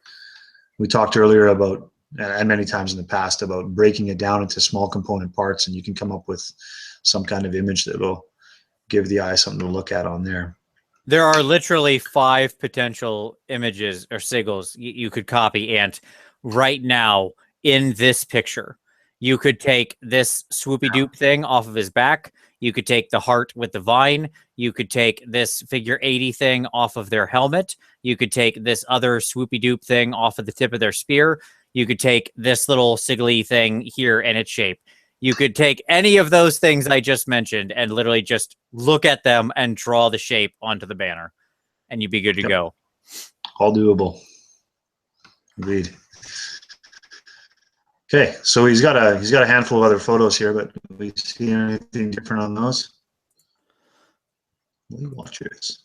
What that comes into these models, of course, is wood, which at an initial glance looks fine. I think as you go towards the tips of the wood, you can go to a lighter highlight when you get to the trailing ends of those vines. Because otherwise it looks a little bit flat. Yep, I talked to Ant recently about some tonal variation in wood, so I'm hopeful to see some more variation on that in the future. Yeah, I'm a big fan of wood. Go ahead and snip that out, please, Internet. If we could just get a GIF of that, that would be great. Okay, please continue. Yeah, that was almost on purpose, but I think that I do that well. I recognize that when you're doing a plank of wood or even a natural piece of wood like this, then you got to be willing to do probably 5 colors as you go through there from start to finish for it to look real natural. So I think in Ant's case, I know that he's trying to put out volume, so I don't want to be too hard on him about spending. What we're talking about is a whole lot of extra hours on doing this stuff. But for whatever satisfaction he's after, I think that a couple extra layers on wood would be good. Taking your time with inks is the other thing to take away from this. And otherwise, keep going, man, because your volume is looking fine, and your color choices initially, and what you're blocking in here as your overall colors is a great place to start, and it's fine. I'm in favor of the choices you've initially made here. Yep, it's all good. Absolutely, I would say, Ant, if you want to go up, like I agree, clean up the don't let your washes settle so heavily. And in fact, I would say, get rid of this pooling and then just go in a second time and hit, instead of washing the whole thing, just hit this, just do a light touch, maybe with a little thinner, like take 1:1 with shade to thinner and run it down just the cracks to kind of smooth out the colors here. If you want to take it up a level, just mix in a little bit of actual white or a near white into your green, your minty green or your yellow, and get some highlights down here on like this part of the cape that's getting kicked up. Just run that over nice thin glaze or something a couple times. It would, just those slight changes, it would really make it pop a lot. I think so. All right.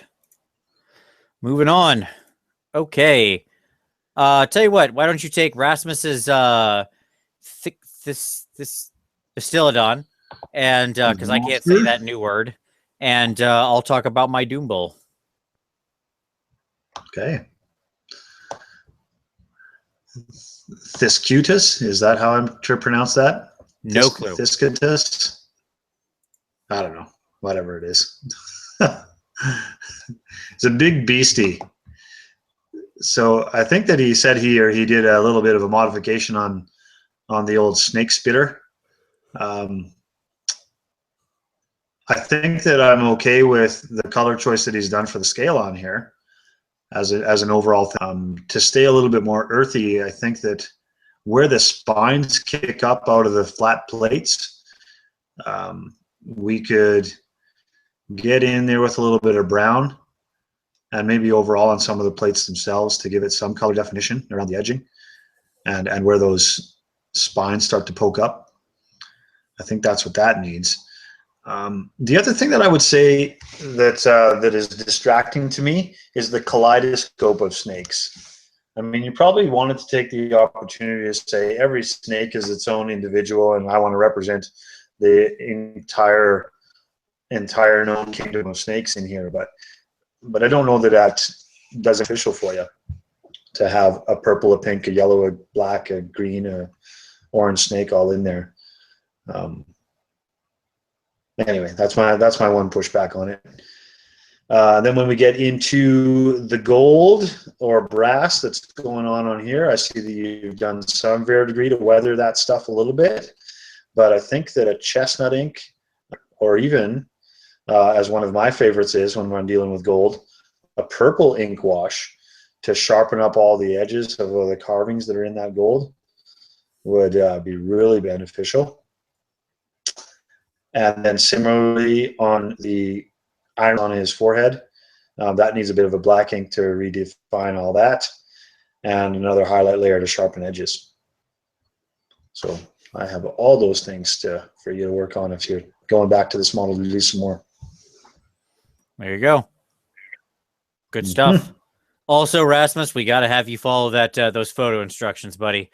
I've been looking at a lot of pictures on whatever this black thing is here for a long time. We got to get you a better photo situation.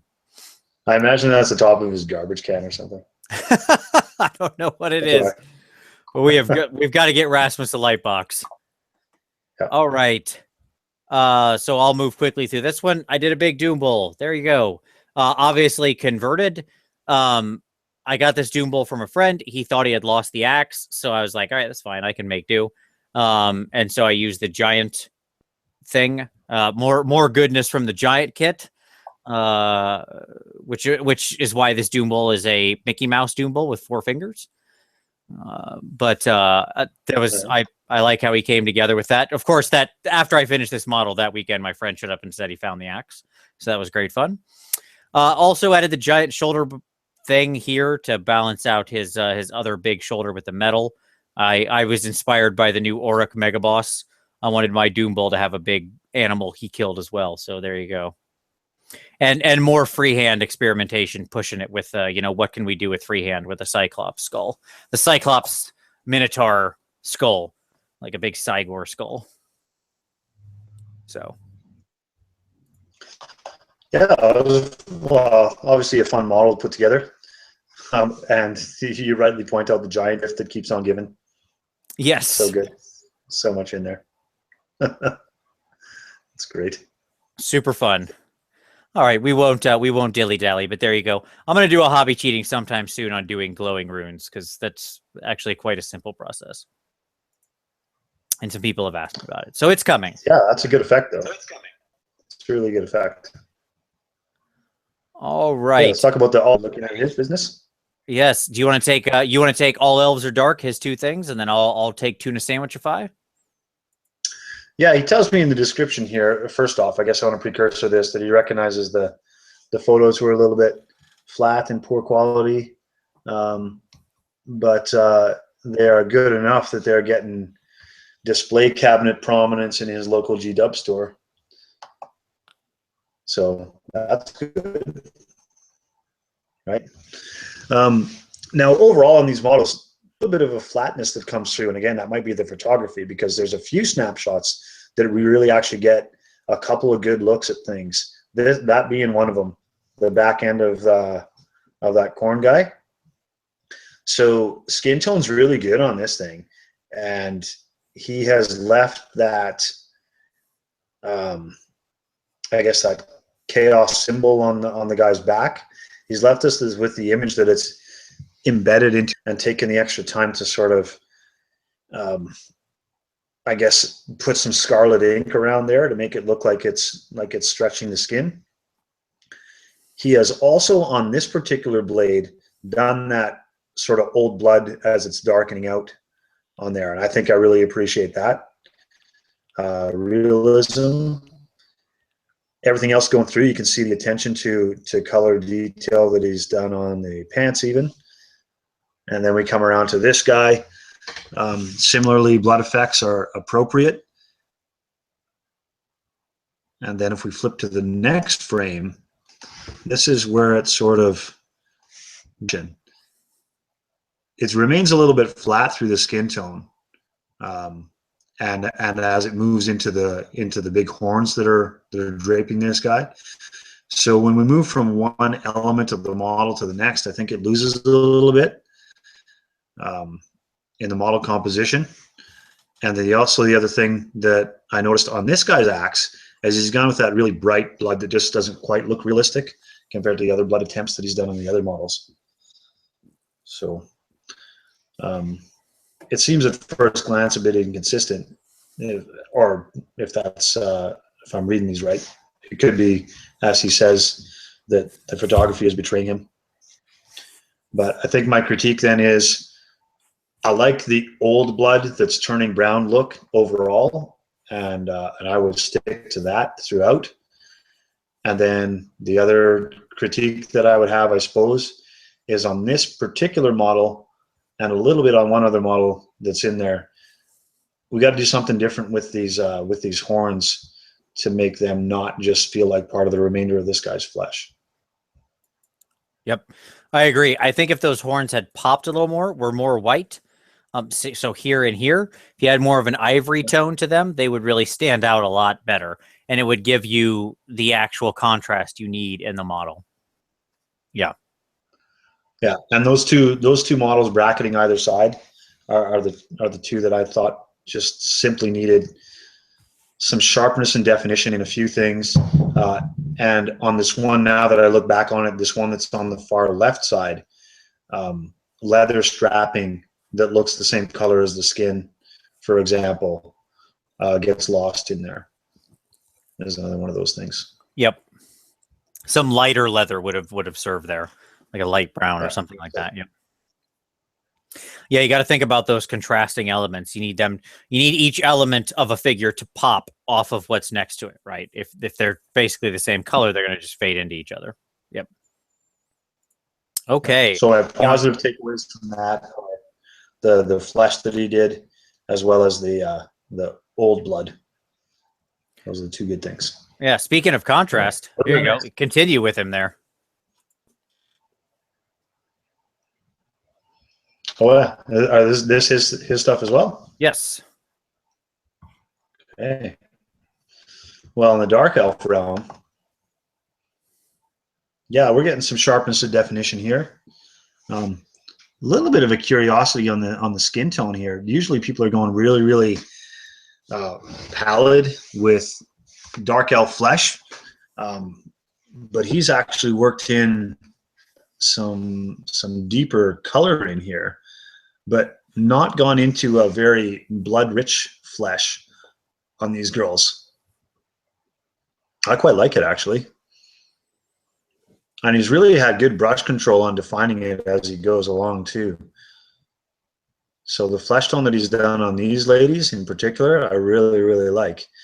But it's devoid of that kind of color. Like, so you don't use, like on regular human flesh, there's no red in there. There's no blue. But he's stayed into the brownish kind of tone that's underlying there. I like that. Yep. Well, what else am I looking at here? Can't see much definition into the dinosaur that's there in the back, or the cold one rather.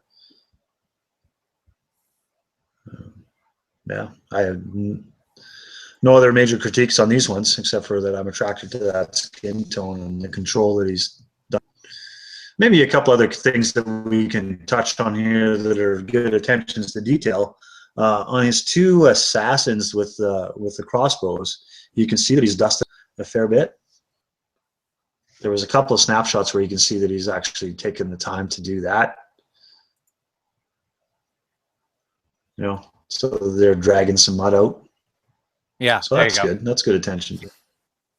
Yep, on the back. Yeah, that one in particular, but yeah, it's existing on all of them. That exists on all of them, so that's good attention. He's left them in arid space, but added some extra things to give them debris on the bases, which I know you'll be a fan of, and so am I. I do love the debris. Here would be, I think, my one challenge for you. One, these would pop a lot more with black bases. I've said it 100 times. So I'm going to keep saying it until every base in the world is covered in some kind of German gray or black edging around the base. Because, again, the top of the base blends into the side of the base. And if you don't believe me, all elves, I want you to paint one miniature like this and black the edge of the base and put it next to one that doesn't and tell me that it doesn't frame it better. If you can legitimately look and tell me that you don't agree, that's fine. I'll shut up. But trust me, you won't think that. The other thing I would push you on here is I feel like you're dry brushing this hair. And I feel like that because I'm seeing what looks like some chalkiness in this hair. Okay, from the lighter color. And the reality is this witch elf hair, the dark elf hair in general, is so beautiful. And it should look smooth, not chalky. Like, unless they just ran through a dust storm.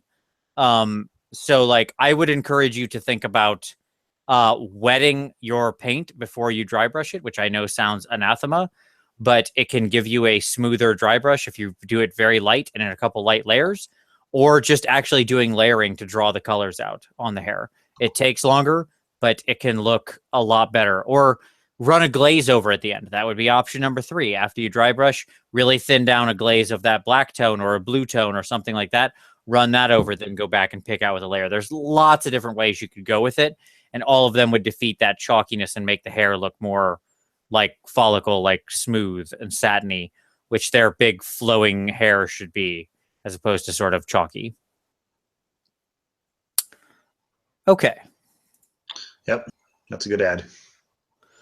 All right, Tuna Sandwichify coming in with the D&D party. I love it. So this is his fourth ed D&D party. I love the kit bash here of several different models. Clearly, we've got a Hamadryad. We've got a Dragonborn. He probably identifies these. Let's see.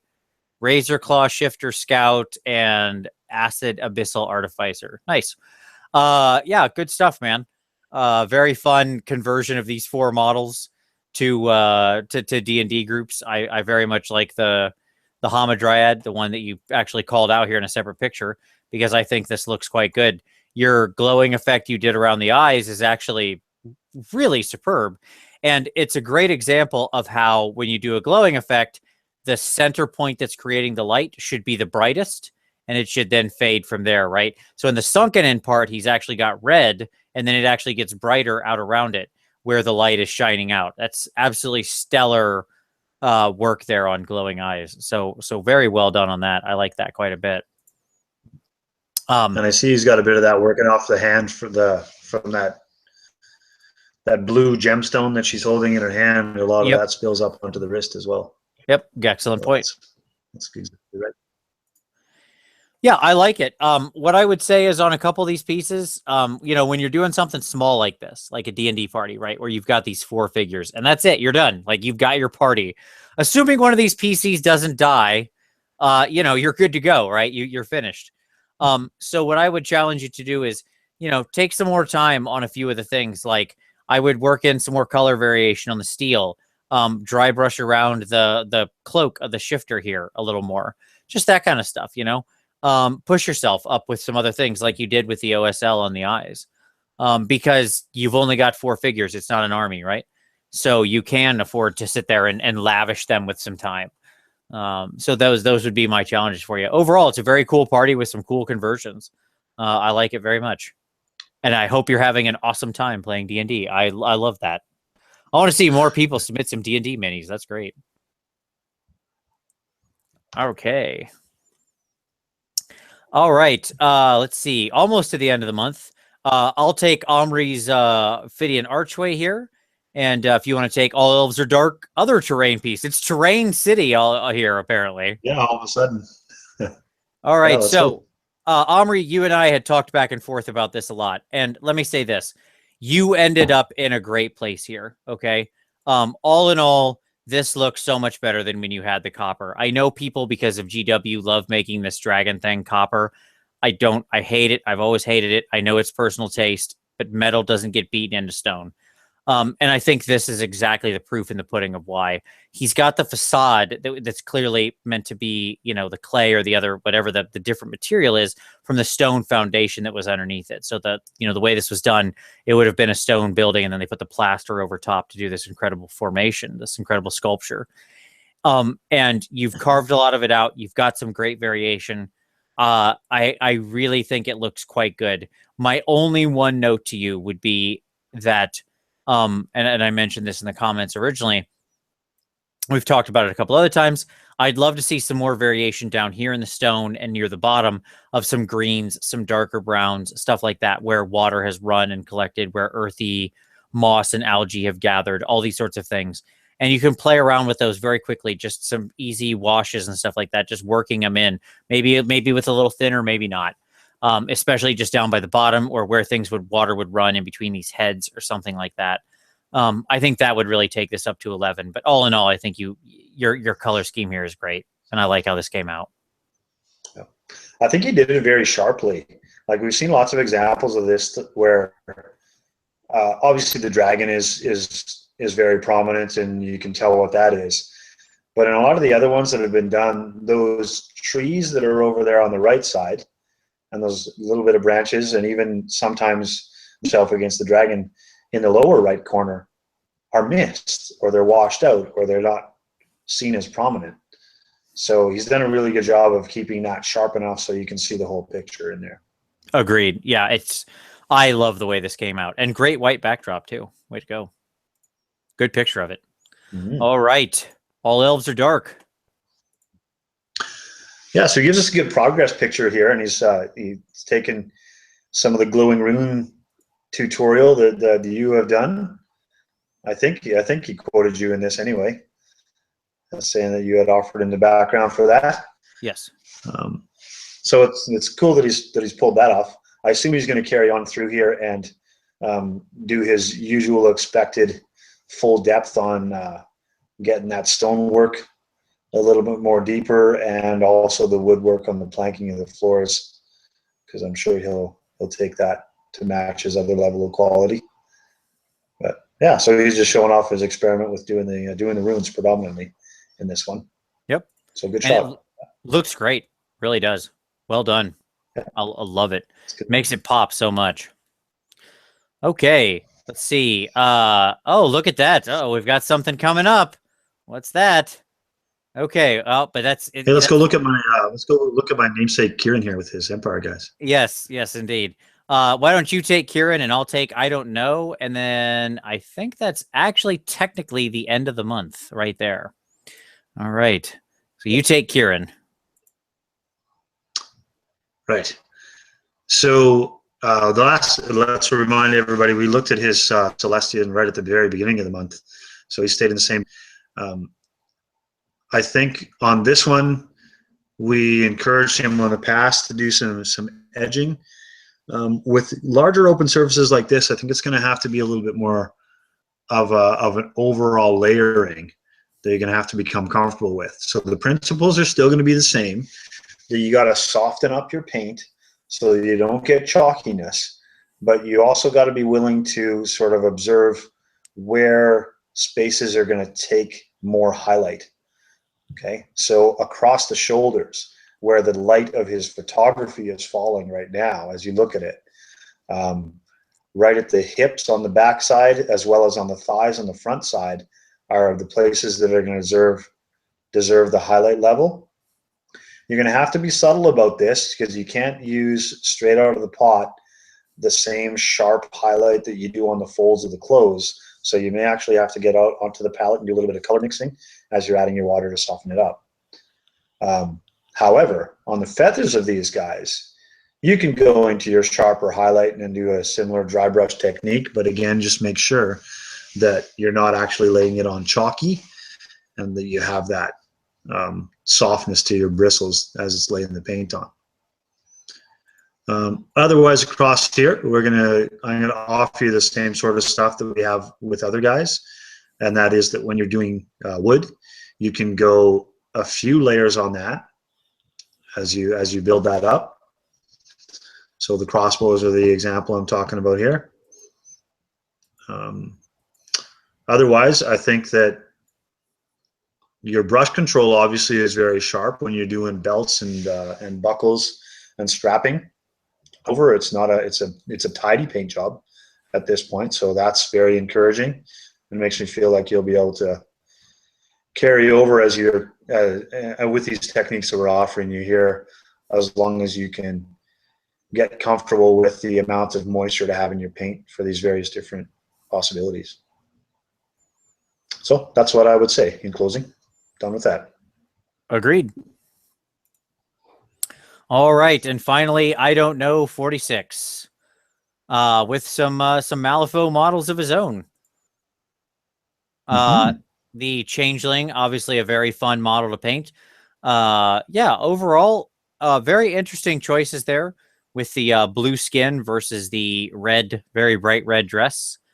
So a couple things jump out at me. One, we mentioned the gap lines before. Mention that again real quick. That's good. I think the demon in the middle here is the one that I like the most because he's very unified, and I like the way you've done the muscle tone. That's good. I would challenge you to maybe take it up even a little farther to really push that sort of muscle.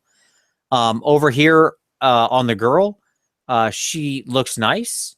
I think that perhaps a slightly different way of doing the red, maybe taking it up to a sharper white, because as it is, his open exposed, sort of demon skin and her dress look like they're made of the same material, right? Whereas I don't suspect they actually are. I will admit openly that I don't know for sure she didn't make a dress out of demon skin, but I don't think that's what she did. And it's possible. It's possible. But I don't think she did. And so generally with satiny cloth, you want to work in some higher tints. So move into your white spectrum in some way, right? You got to watch that because that can become red very easily. So what's the secret when we don't want, it can become pink very easy. So what's the secret when we don't want to do that? As always, it's flesh tone, right? You could take a little pale flesh tone, work that in, and that will keep your red, because flesh tone naturally has those, will lighten up the red, but we'll still keep it in that ruddy red spectrum. With the Changeling, I think what I'd like to see is, again, the Changeling's a really interesting model because it's a lot of fun to paint. So you did a great job here with your striations of the muscles and the open exposed skin she's got. That's great work. And you're running blood down the leg. I love it. That's just fantastic. I've seen a lot of people paint this as cloth. I don't think this is cloth. I think this is her skin that she's pulling around, but that's just my own personal aesthetic. But I would encourage you, especially on these careful Malifaux models that are so small, when you get these gaps, fill them. And when you have this much skin, you got to work in those reds and purples and stuff like that. Tonal variation is the name of the game on a bunch of exposed flesh. So you've got it here. Think about what you did here, right? And how much variation you have in this skin tone versus here, right? You need to make this look like this. That's the key, right? Yeah, I would think on the backside of her, the doppelganger with her flayed flesh parts, if you can go into even flesh tone and a relatively pale flesh striation on that, because I kind of imagine that as exposed muscle. Yep. Right. And yeah, then again, it's a matter of differentiating. Although you want to stay red throughout all these models because they're all going to be probably displayed as part of the same crew, they all need to end up at a different final point of red, even though they're starting from the same family of red. Yeah, to differentiate what's red skin, what's exposed muscle, what's a red satin dress, right? Yeah. 3 different things here that would look very different in reality. Well, I suppose. I'll admit I've never seen a 6-foot-tall demon, charging at me in reality. If this was reality. Yeah. All right. And I think that, sadly, Kieran, you missed it by, not much, but you missed your time there. So we'll start with you next month. You're back in the game. Fair enough. You go. Well, we will pick up with Kieran's actual submission of a massive, beautiful gremlin crew next month. I'm excited about that. I love your gremlins, and that'll be a great way to start next month. If you don't want to wait till next month to look at them, then go to the PmP on Google Plus and spend some time looking at all the submissions that have been popping up. Go back several months even. Look at people's progress. And if you're bumping into this video tagline to say, well, if you're bumping into this video on Vince's channel and you haven't gone to the PmP, then that's your next stop after this video ends in a few minutes. Go do it. There you go. Exactly. As I said at the top, I will put the link for the PmP Google Plus community down below. We'd love to have you join. Absolutely. We hobbyists of all type working on all games. That's not what's important. Doesn't matter your skill level. The reality is everybody's at a different point in their hobby journey, and we welcome everybody. The only requisite is you have to want to get better. That's it. As long as you want to take the next step, you qualify to join this community. That's it. As we are all just trying to take that next step together. Kieran, any closing thoughts as we end out for the month? No, actually, I just wanted to build on something that you just mentioned, and that is that we talked a lot in this month about thinking back upon the improvement of those that we reviewed today, right? And that's exactly the kind of thing that I think that anybody will gain from this, no matter where your hobby journey is right now today. We're going to see progress and we're going to see improvement.